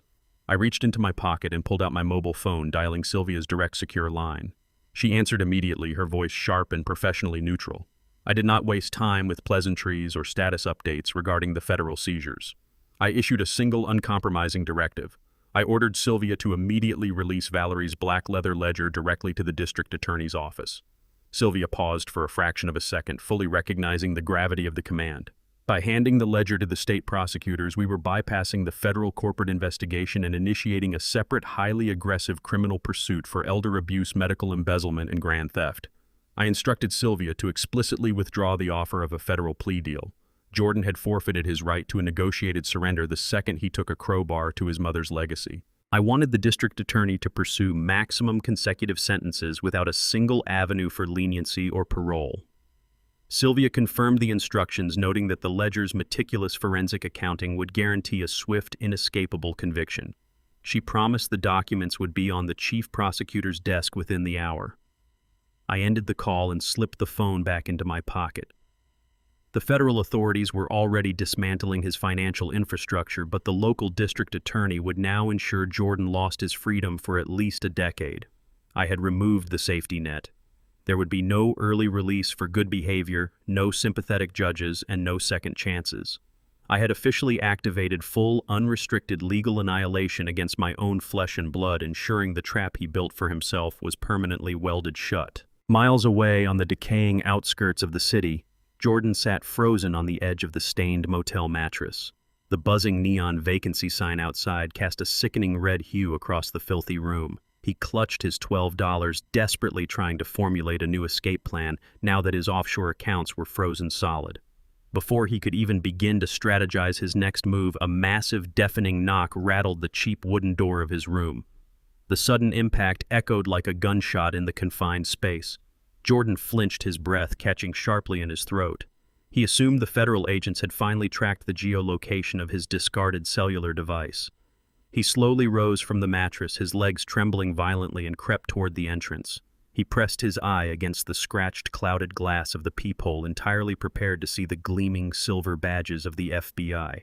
The reality waiting on the other side of the door was vastly more terrifying. Standing on the concrete walkway were two enormous men wearing heavy leather jackets, their faces hardened into expressions of absolute uncompromising violence. They were not law enforcement officers constrained by protocol or civil rights. They were the brutal, unyielding enforcers dispatched by the underground loan sharks Jordan had desperately borrowed from weeks ago. He had secured that massive high-interest shadow loan using a completely fraudulent appraisal of my house as collateral. The aggressive knock hammered against the wood a second time, shaking the doorframe on its hinges. The men outside did not possess subpoenas or arrest warrants. They possessed crowbars, and they were here to collect their debt. Jordan backed away from the door, finally realizing his time had completely run out. The cheap wooden door of the motel room splinters inward with a deafening crack. The lock mechanism tears free from the frame, showering the stained carpet with sharp wooden shards. The two massive men step through the threshold, instantly consuming the small space with their imposing physical presence. Jordan scrambles backward across the sagging mattress, his hands raised in a pathetic attempt to shield his face. The lead enforcer grabs Jordan by the collar of his ruined designer shirt and drags him violently to his feet. He shoves my son against the peeling wallpaper, pinning him in place. The demand is simple and completely void of emotion. They want the $200,000 Jordan promised their employer, plus the exorbitant interest accumulated over the past month. Jordan gasps for air, his voice a high, frantic squeak. He desperately tries to explain that the funds are temporarily inaccessible. He stammers out a convoluted, panicked story about his father freezing his banking assets and deliberately destroying a massive commercial real estate deal just to ruin him. He claims the money is guaranteed but currently locked behind federal injunctions and legal red tape. The enforcer drives a heavy fist directly into Jordan's abdomen. The impact forces the air from his lungs in a sharp, painful hiss. Jordan collapses to his knees, clutching his stomach. The second man stands over him, speaking with lethal clarity. He states that underground creditors do not recognize court orders, federal freezes, or domestic family drama. They do not care about his father or his ruined reputation. They operate on a strict cash basis, and Jordan's timeline has officially expired. The debt is due right now, and his excuses carry absolutely no currency in their world. Jordan stays on the floor, gasping for breath and spitting bile onto the dirty carpet. Total cowardice overrides any remaining shred of human decency. He realizes his physical safety is entirely compromised, so he instantly pivots to selling out the very man who gave him life. He looks up at the enforcers with desperate, tear-filled eyes and offers them a new arrangement. He tells them exactly where to find the capital they are owed. He recites the address of my suburban home, his voice trembling with frantic urgency. He paints a vivid, exaggerated picture of the wealth contained within those walls. He describes the newly restored 1958 Chris Craft wooden boat sitting in the driveway, assuring them it is worth more than enough to cover the initial principal of his loan. He does not stop at the boat. Jordan instructs them to break into the house and take the valuable oil paintings, the antique furniture, and the hidden cash reserves he believes are still secured inside the walls. He gives them the security gate passcode and a layout of the property. He actively encourages these violent criminals to invade his father's sanctuary and extract the debt through force. He begs them to take whatever they want from me so long as they wipe his ledger clean and spare his life. It is the ultimate act of parasitic betrayal. He is perfectly willing to sacrifice my physical safety, my home, and my restored legacy just to buy himself a few more days of miserable freedom. The enforcers listen to his pathetic plea, exchanging a cold, calculating look. They release their grip on his ruined shirt, letting him fall back onto the floor. One of the men delivers a final, brutal kick to Jordan's ribs, leaving him groaning and bruised on the filthy motel floor. They turn and walk out the shattered doorway without uttering another word, heading straight for their dark utility vehicle. They possess a new target and a clear directive provided by a treacherous son. Meanwhile, the quiet afternoon at my residence remains undisturbed by the impending threat. I am sitting at my workbench organizing my tools when the advanced perimeter security system suddenly chimes with a sharp, distinct warning tone. I walk into the central study and activate the high-definition surveillance monitors. The digital interface flags a dark, unmarked SUV circling the residential block with slow, predatory intent. The vehicle passes the front gates twice, the occupants clearly casing the property and verifying the address Jordan just provided them. The cameras capture a crystal-clear image of the rear license plate. I do not panic. I simply open the encrypted digital file Sylvia forwarded to me earlier that morning.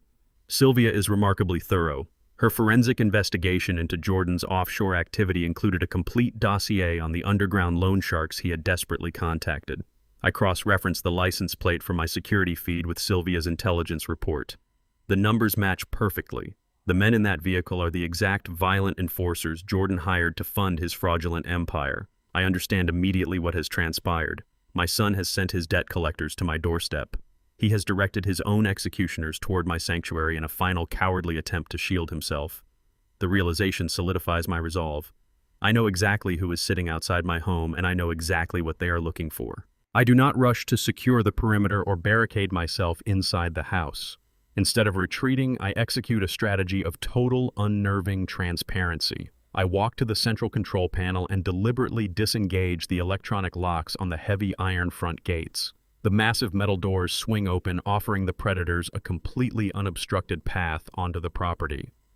I walk out onto the wide front porch carrying a freshly brewed cup of black coffee. I pull one of the heavy wooden rocking chairs to the center of the deck and sit down, projecting an aura of absolute control. I reach into my jacket pocket, retrieve a thick sealed manila envelope, and place it gently onto the small side table next to my coffee.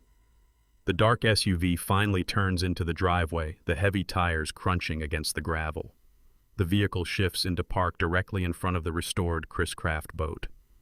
The two large men step out of the car, their hands hovering near the concealed weapons under their jackets. They expect locked doors, a frantic homeowner, and a chaotic extraction of assets. They are immediately unsettled by the sight of an older man sitting calmly in the open air, anticipating their arrival. I take a slow, deliberate sip of my coffee. I look directly at the two enforcers as they step onto the manicured lawn. I do not ask them what they want. I invite them up the stairs and offer them a seat. I tell them I am fully aware of the $200,000 my son owes their employer. I tap my finger against the thick manila envelope and inform them I have a counteroffer they simply cannot refuse. The two enforcers cross the manicured lawn with heavy, deliberate steps, their leather jackets creaking slightly in the quiet afternoon air. They were men accustomed to immediate panic, expecting a terrified homeowner scrambling to protect his property from violent collection tactics. Instead, they found me sitting perfectly still in my wooden rocking chair, taking a slow sip of black coffee. My absolute lack of fear unsettled them immediately. They paused at the base of the porch steps, exchanging a brief, uncertain glance. The brute force they relied upon was completely useless against a man who refused to be intimidated. I gestured toward the empty chair opposite me, but they remained standing, their hands hovering near their concealed weapons. Without uttering a single word of greeting or asking for their demands, I picked up the thick manila envelope from the side table. I slid it smoothly across the polished wood, stopping it right at the edge of the top stair. I told them to open it before they made a catastrophic mistake. The lead enforcer stepped forward, his jaw tight, and pulled the heavy stack of documents from the envelope. I watched his eyes scan the highlighted paragraphs. I informed him that those pages contained the exact verified legal documentation proving my son had committed federal wire fraud and forged my signature to secure their underground loan. I explained that Jordan had used stolen corporate assets and falsified appraisals to steal their money. They were not looking at a simple breach of contract or a bad bet. They were holding undeniable proof of a federal felony, and the asset they thought they could repossess was currently sitting in the center of an active grand jury investigation. The leverage they thought they held over my family evaporated into the afternoon breeze. The lead enforcer gripped the papers tightly, the veins in his thick neck bulging as the reality of the situation set in. I leaned forward, resting my elbows on my knees, and spoke with lethal precision. I informed them that any attempt to extort me, damage my property, or lay a single finger on my restored boat would immediately classify them as direct accessories to a massive federal crime. The Federal Bureau of Investigation was already monitoring every asset attached to my son.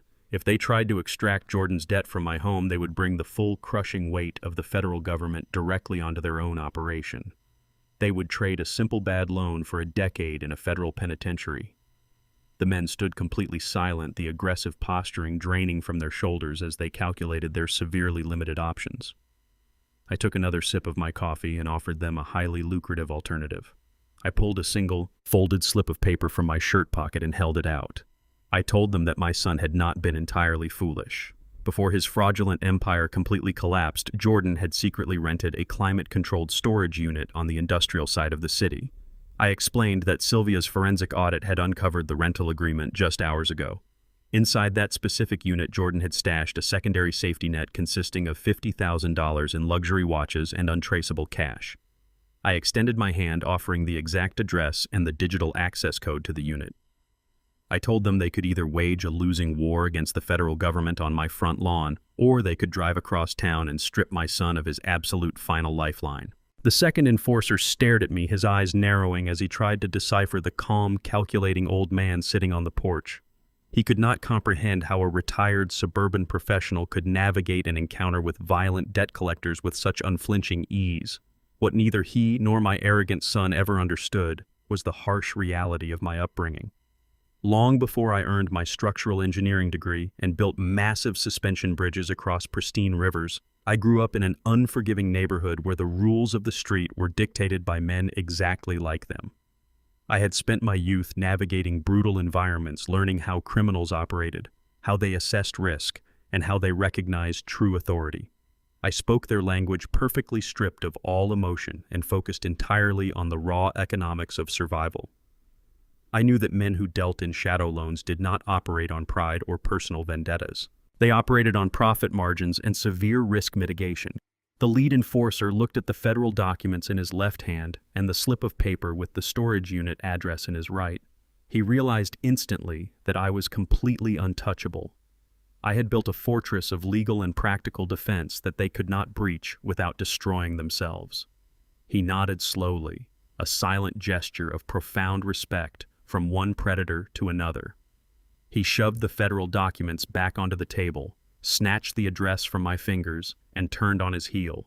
The two men walked rapidly back to their unmarked SUV. They climbed inside, shifted the heavy vehicle into reverse, and tore out of my driveway. They were heading straight for the industrial district to tear apart Jordan's final stash of stolen wealth. As the dark SUV sped down the quiet suburban street and disappeared around the corner, the trap I had meticulously engineered finally snapped completely shut. Miles away on the decaying edge of the city limits, Jordan lay groaning on the filthy carpet of his motel room. His ribs throbbed from the brutal kick the enforcers had delivered earlier. His breathing was shallow, his expensive suit ruined and stained with dirt. He believed he had bought himself a brief window of survival by directing the violent loan sharks toward my property. He slowly forced himself up from the floor, leaning heavily against the cheap wood paneling.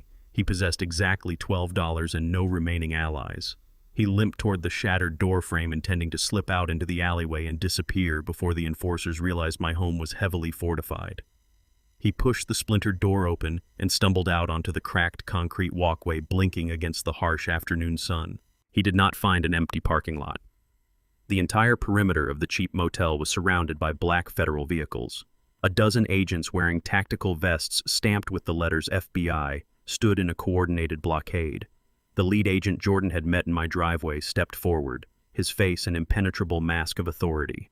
The federal task force had tracked his rental car directly to the motel while the enforcers were busy driving to my house. Jordan froze, his bruised and battered face draining of all remaining color.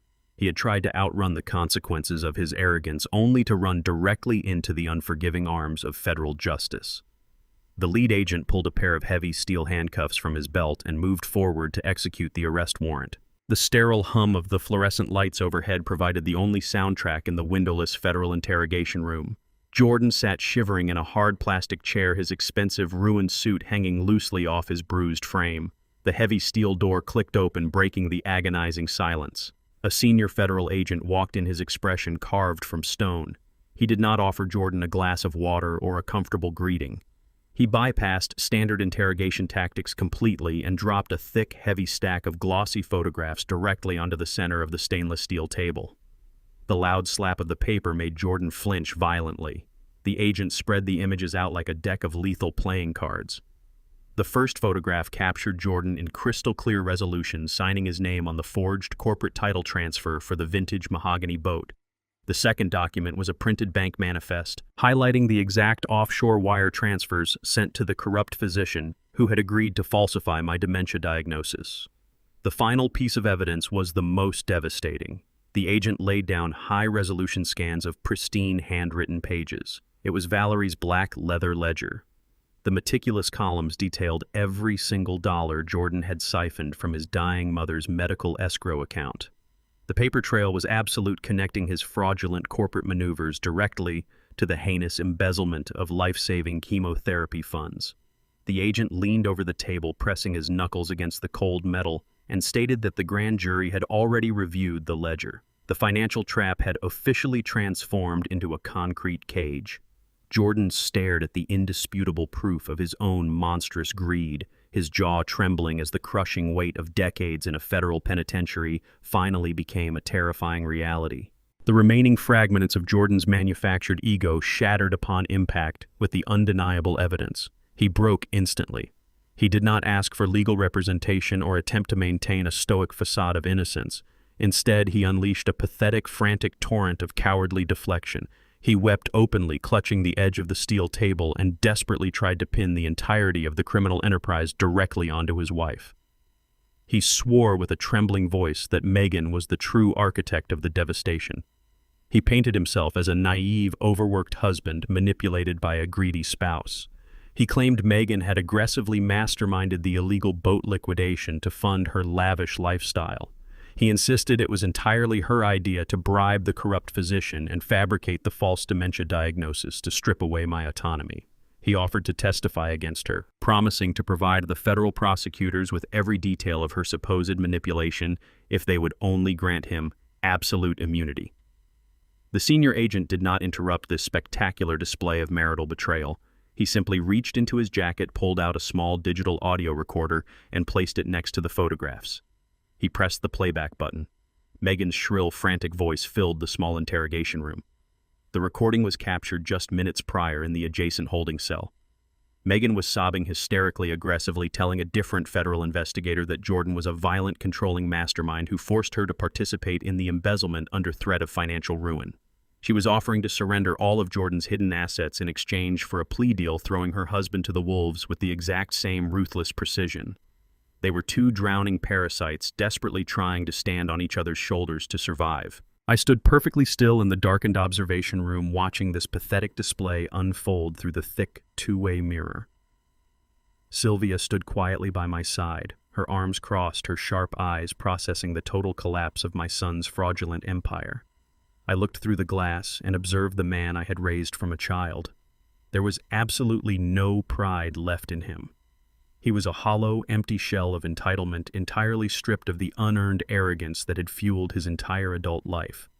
For decades, I had mistakenly believed that providing Jordan with a seamless, comfortable existence would naturally yield a man of strong character and deep integrity. I had worked exhausting shifts, poured concrete, and engineered massive steel structures to ensure he never knew the harsh, grinding poverty of my own youth. I thought shielding him from adversity was an act of profound paternal love. Watching him sob and beg for leniency while trying to sell his wife to federal authorities proved my fundamental error. I had not built a strong foundation for him. I had simply handed him the keys to a fortress he did not know how to defend or respect. He viewed my lifelong sacrifice merely as an endless resource to be exploited and eventually discarded. His tears in the interrogation room were not born of genuine remorse for the agonizing pain he caused Valerie or the sinister psychological torment he inflicted upon me. He was only crying because he had finally been caught, and the blinding light of total accountability was burning his eyes. I felt no anger watching his breakdown, only a cold, stabilizing wave of profound resolution. The emotional debt was permanently settled. The heavy steel door of the interrogation room clicked shut as the senior federal agent stepped out into the dimly lit hallway connecting to our observation deck. He approached me with a measured, respectful stride. He informed me that the formal indictment was completely drafted and ready for submission to the federal magistrate. Once the paperwork was officially filed, Jordan would be transferred directly to a maximum security holding facility to await his grand jury arraignment. The agent paused, looking at me with a quiet understanding of the gravity of the moment. He asked if I wished to speak to my son one final time before the heavy machinery of the justice system permanently removed him from society. I did not hesitate or look to Sylvia for counsel. I simply gave a short, affirmative nod. I walked out of the observation room and moved down the corridor. I placed my hand on the cold metal handle of the interrogation room door and pushed it open. The hinges groaned softly. Jordan was sitting with his head buried in his hands, his shoulders heaving with exhausted sobs. At the sound of the door opening, his head snapped up, his bloodshot eyes locked onto my face. For a fleeting microscopic second, a desperate false hope ignited across his bruised features. He saw his father, the man who had always stepped in to fix his broken toys, pay his exorbitant debts, and shield him from the consequences of his own disastrous choices. He honestly believed even now in the shadow of absolute ruin that I had walked into this federal facility to offer him a final, miraculous rescue. I stepped into the room, letting the heavy door lock securely behind me. I pulled out the metal chair opposite him and sat down. The screech of the steel legs against the linoleum floor echoed loudly in the sterile room. Jordan immediately lunged forward, the heavy chains connecting his wrists to the table clinking sharply with his sudden movement. He reached his bruised, trembling hands across the cold, steel surface, desperately trying to grab my arms. I kept my hands folded neatly in my lap, completely out of his reach. He began to speak rapidly, stringing together a chaotic sequence of promises and pleas. He demanded I immediately retain the most aggressive, high-powered defense attorney in the state. He insisted we could fight the federal charges together, claiming we just needed a massive injection of capital to manipulate the legal narrative and secure his freedom. When he realized I was not nodding in agreement, his tone shifted from a frantic demand to a pathetic, emotional manipulation. He invoked the memory of his dead mother. He looked at me with wide, bloodshot eyes and stated that Valerie would never allow this to happen. He shamelessly claimed she would be absolutely devastated to see her only child rotting away in a federal penitentiary. He tried to use the profound grief of her passing as a weapon to bypass my judgment, insisting that honoring her memory required me to drain my retirement accounts to save him from the consequences of his own actions. He painted a completely fictional portrait of a doting mother who would unconditionally forgive any transgression. It was the ultimate desperate gamble of a cornered parasite. He fundamentally believed he could twist my enduring love for my late wife into a financial shield for his own crimes. I leaned slowly across the stainless steel table, bringing my face within inches of his trembling jaw. I made sure the harsh fluorescent lights overhead illuminated the absolute absence of mercy in my eyes. I shattered his manufactured narrative with absolute precision. I explicitly outlined every single detail contained within Valerie's black leather ledger. I told him about the meticulous columns of numbers, the dates of the forged electronic transfers, and the corresponding withdrawals from her life-saving medical escrow. His eyes widened in pure terror as I dismantled his greatest lie. I informed him that his mother did not die in blissful ignorance of his monstrous greed. Valerie spent the final agonizing months of her terminal illness fully aware that her own flesh and blood was actively stealing the funds designated for her specialized pain management. She documented every stolen dollar building, the very cage he was currently sitting inside. The color completely drained from his face as the crushing reality set in. I then delivered the final devastating truth regarding the vintage mahogany boat. The Chris Craft was not a forgotten asset ripe for the picking. It was Valerie's final deliberate test to see if a single microscopic fragment of humanity remained within him. If he had simply left the vessel untouched, the ledger would have remained buried forever. Instead, he chose to destroy her masterpiece with a crowbar and liquidate it for a fraction of its value to fund his arrogant lifestyle. He had walked directly into the trap she engineered from her hospital bed. I told him he had failed her final test in the most spectacular, irredeemable manner possible. He had proven beyond any shadow of a doubt that he was nothing more than a ruthless liability. I pushed my chair back and stood up slowly, towering over his defeated, slumping figure. The heavy silence in the interrogation room amplified the finality of my next words. I looked down at the pathetic creature chained to the table and explicitly informed him that I would not authorize a single cent for his legal defense. There would be no high-powered attorneys, no secret bail funds, and no miraculous parental rescues. He would face the immense, crushing weight of the federal justice system entirely alone. I watched his jaw drop open in mute horror as I systematically erased his future. I explained that the family trust had been legally shattered and permanently reconstructed. Every remaining asset, every piece of real estate, and every liquid account had been sealed behind an impenetrable fortress of legal mandates managed by Sylvia. His anticipated inheritance was completely gone, redirected entirely to charitable organizations dedicated to elder care and medical research. He was legally, financially, and morally severed from the family tree. The vast safety net he had taken for granted his entire life had been unceremoniously cut. I stood under the cold, buzzing fluorescent lights and formally disowned him. I stated clearly that the son I had raised died the moment he decided to gamble his mother's comfort for a luxury lifestyle. The man sitting before me was merely a convicted felon awaiting transport to a maximum security facility. He had gambled his entire existence on his ability to outsmart his parents, and he had lost everything.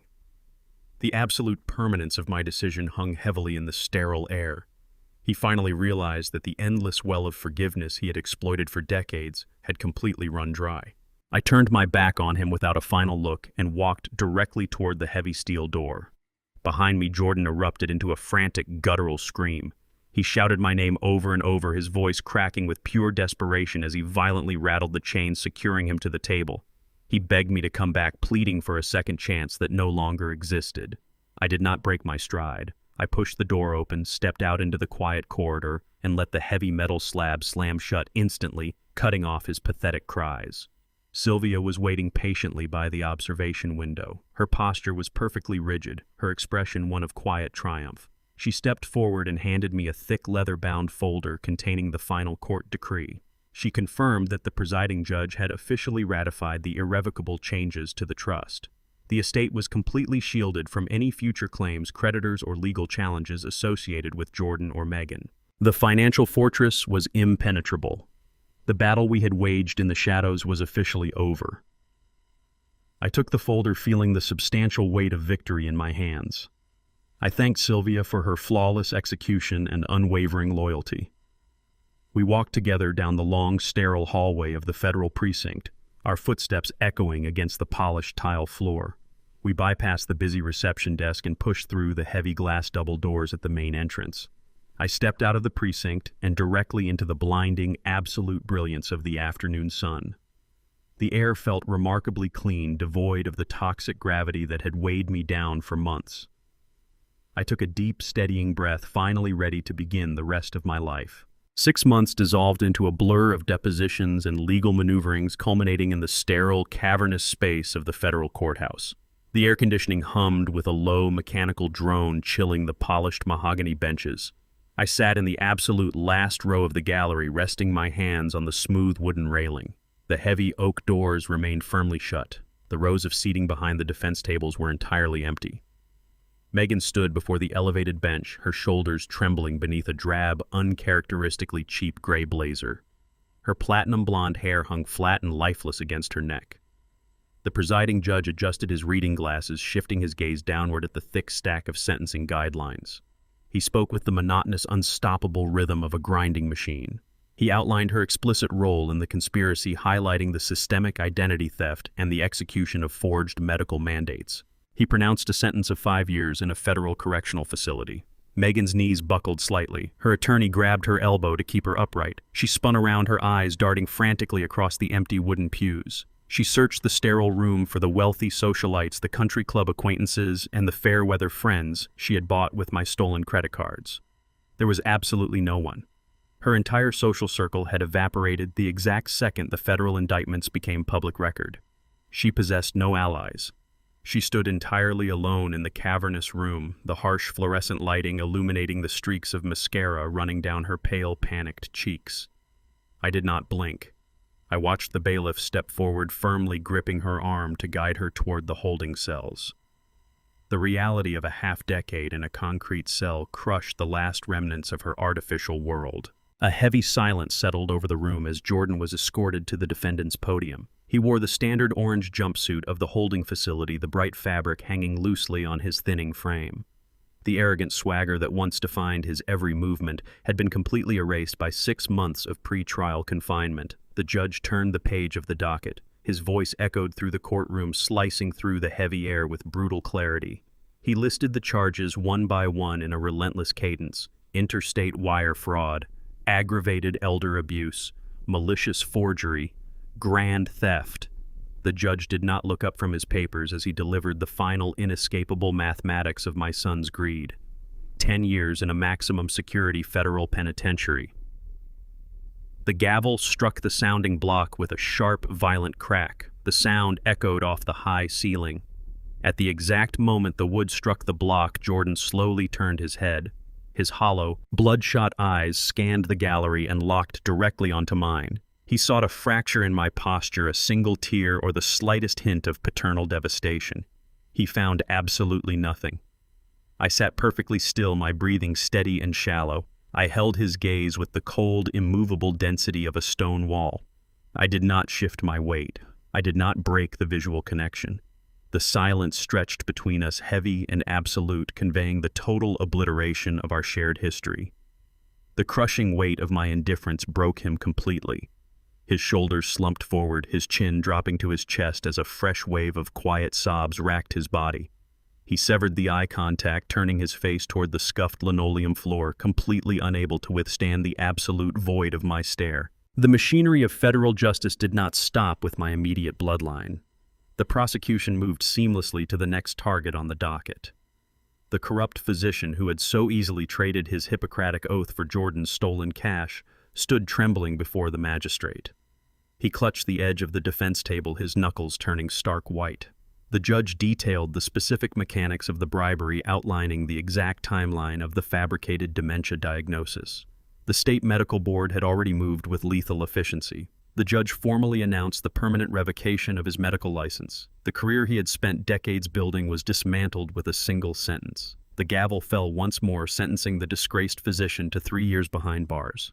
The entire parasitic network that had actively conspired to consume my life, to steal my autonomy, and to desecrate Valerie's memory was systematically eradicated. The legal system acted as an uncompromising pesticide, exterminating every individual who had participated in the fraudulent siege of my estate. The underground loan sharks had already been swept up in a massive federal raid weeks prior.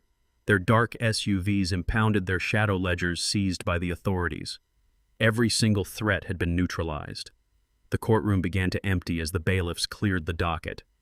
The heavy oak doors swung open, allowing the stale, recirculated air to mix with the hum of the hallway. The finality of the judgment settled over the room like a thick layer of dust. There were no loose ends remaining. The individuals who believed they could prey upon an elderly man had completely underestimated the structural integrity of their target. They had smashed their fists against a concrete pillar, breaking their own bones while the foundation remained entirely intact. I pushed myself up from the hard wooden bench and walked out into the busy corridor. Sylvia waited near the heavy brass elevators, her leather briefcase tucked neatly under her arm. Her posture remained razor straight. She extended her right hand. I met her grip, the handshake firm and entirely professional. She gave a single curt nod, signaling the official closure of the massive legal operation. The battle was over. My estate, my finances, and my independence were absolutely secured behind an ironclad wall of legal protection. I stepped out through the main revolving doors of the courthouse and walked directly into the bright, blinding sunlight of the afternoon. The crisp air filled my lungs, clean and unburdened. I walked to my car, slid behind the steering wheel, and navigated the vehicle through the heavy city traffic toward the quiet sanctuary of my suburban neighborhood. The drive passed in silence, devoid of the chaotic anxiety that had plagued my daily existence for months. I turned into my driveway and shifted the car into park. The engine ticked softly as it cooled. I stepped out onto the concrete and bypassed the front door of the house completely. My boots crunched against the pavement as I walked around the side of the property, moving directly toward the detached garage. The heavy scent of sawdust and marine varnish hung thick in the air, spilling out from under the roll-up door. I grabbed the metal handle, hauling the aluminum door upward with a sharp metallic screech. The bright afternoon light flooded the dusty space, illuminating the massive wooden hull resting on the trailer. I walked past my organized tool benches and stood beside the vintage 1958 Chris Craft. It was time to address the only thing that truly mattered. Part 20. The Restoration. The scent of varnish. I stood inside the detached garage, hauling the heavy aluminum door entirely up to let the late afternoon sun spill across the polished concrete floor. The 1958 Chris Craft rested perfectly centered on its reinforced steel trailer. The vintage vessel was a masterpiece of mid-century marine engineering, its sleek lines and elegant proportions commanding the quiet space. I walked to the heavy steel storage cabinet against the back wall and retrieved a fresh, unopened can of premium mahogany varnish. I set it down on my wooden workbench and pried the metal lid open with a flathead screwdriver. The sharp, exceptionally clean scent of the chemical solvent instantly filled the enclosed space. It was an intoxicating, familiar aroma that immediately overpowered the stale, lingering memory of Jordan's ultimate betrayal. The toxic stench of his endless entitlement and Megan's artificial perfume was completely erased by the crisp, industrial smell of restoration. For months, my home had been contaminated by the invasive presence of their relentless greed. They had turned my sanctuary into a battleground, forcing me to wage a brutal, calculated war against my own flesh and blood to protect Valerie's legacy. That war was now a matter of public record, permanently concluded within the walls of a federal courthouse. Standing in the quiet garage, breathing in the rich scent of the varnish, I felt the final remnants of that toxic conflict evaporate from my mind. The heavy burden of endless vigilance was lifted. I picked up a pristine bristle brush and a stack of clean microfiber cloths ready to initiate the final phase of my purification protocol. The vessel before me was not just a wooden boat. It was the physical embodiment of my history with Valerie, and it demanded absolute unyielding perfection. Repairing the scars. I approached the starboard side of the hull, stepping directly toward the violent, jagged scar Jordan had carved into the pristine wood with a heavy steel crowbar. I picked up a block of fine grit sandpaper and pressed it firmly against the damaged mahogany. I began to work methodically, my arm moving in tight, precise circles to grind away the splintered edges of his vandalism. The harsh scraping sound echoed against the garage walls, rhythmic and deeply therapeutic. I stripped away the ruined layers, grinding past the physical manifestation of his spite until I reached the smooth, undamaged core of the timber. I wiped away the fine layer of sawdust with a microfiber cloth, revealing the clean, vibrant grain beneath. I dipped the edge of the bristle brush into the fresh can of varnish and applied the first thick amber coat directly over the sanded surface. The rich, dark wood instantly absorbed the liquid, glowing brilliantly under the overhead fluorescent lights. I watched the golden finish deepen, sealing the raw wood and restoring the seamless, elegant curve of the hull. The physical act of repairing the boat perfectly mirrored the internal restoration of my own life. I was smoothing out the devastating emotional gouges left by decades of misplaced paternal loyalty. I was sealing the cracks in my foundation, ensuring that no parasite could ever penetrate the surface again. Each careful stroke of the brush was an act of reclamation. Jordan had attempted to destroy my past to finance his fraudulent future. He had failed completely. By repairing the damage he inflicted, I was definitively erasing his impact on my world. The ugly scar was vanishing, entirely replaced by a hardened, brilliant finish that was infinitely stronger than the original surface. The legacy secured. As the fresh varnish cured on the mahogany hull, my mind shifted to the ultimate trajectory of the wealth I had so aggressively protected. Earlier that morning, prior to the final sentencing hearing, I sat down with Sylvia in her private office to draft a completely new directive for the corporate trust. With Jordan and Megan permanently removed from the line of succession, I possessed absolute authority over the allocation of my life's work. I refused to let the massive fortune sit idle, and I certainly refused to leave it vulnerable to distant, opportunistic relatives. I instructed Sylvia to draft an ironclad legal mandate that would trigger immediately upon my passing. The entirety of my estate, including the sprawling suburban house, the offshore investment funds, and the fully restored Chris Craft boat, will be donated directly to a highly regarded vocational school for underprivileged youth. The endowment is structured to provide full scholarships, high-grade engineering tools, and intensive mentorship programs for young men and women actively trying to climb out of systemic poverty. I spent my youth navigating the brutal realities of the street before securing my engineering degree. I know the exact value of a genuine opportunity. My wealth will be utilized to construct solid futures for individuals willing to earn their success through relentless hard work. It will build bridges out of poverty, rather than fueling the insatiable greed of a lazy parasite. Sylvia codified the directive, sealing the documents behind layers of impenetrable corporate law. Valerie's medical escrow, previously bled dry by a monster, was fully replenished and redirected to pediatric oncology research. The legacy of our family was permanently secured, completely insulated against greed, and explicitly designed to foster genuine human potential. The final piece. I wiped the last trace of excess varnish from the hull, tossing the used microfiber cloth into a metal bin. The starboard side of the boat was absolutely flawless. The deep, violent gouge was entirely invisible, replaced by a continuous mirror-like reflection of the bright garage lights. The physical restoration was officially complete.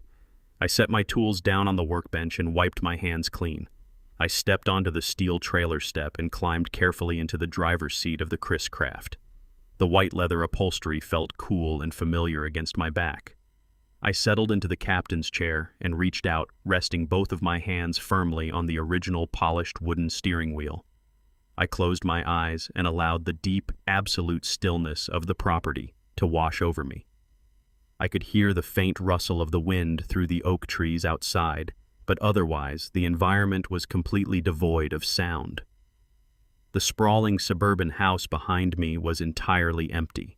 There were no frantic phone calls demanding emergency funds, no manipulative visits from a deceitful daughter-in-law, and no looming threats of federal investigations.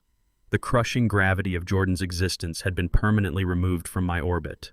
I sat behind the wheel of my late wife's masterpiece and smiled a genuine expression of profound relief. The absolute quiet surrounding me was not the heavy, oppressive silence of a lonely, isolated old man. It was the rich, undeniable silence of total victory. I had faced the absolute worst aspects of human nature, waged a calculated war against the parasite living in my own home, and emerged with my dignity entirely intact.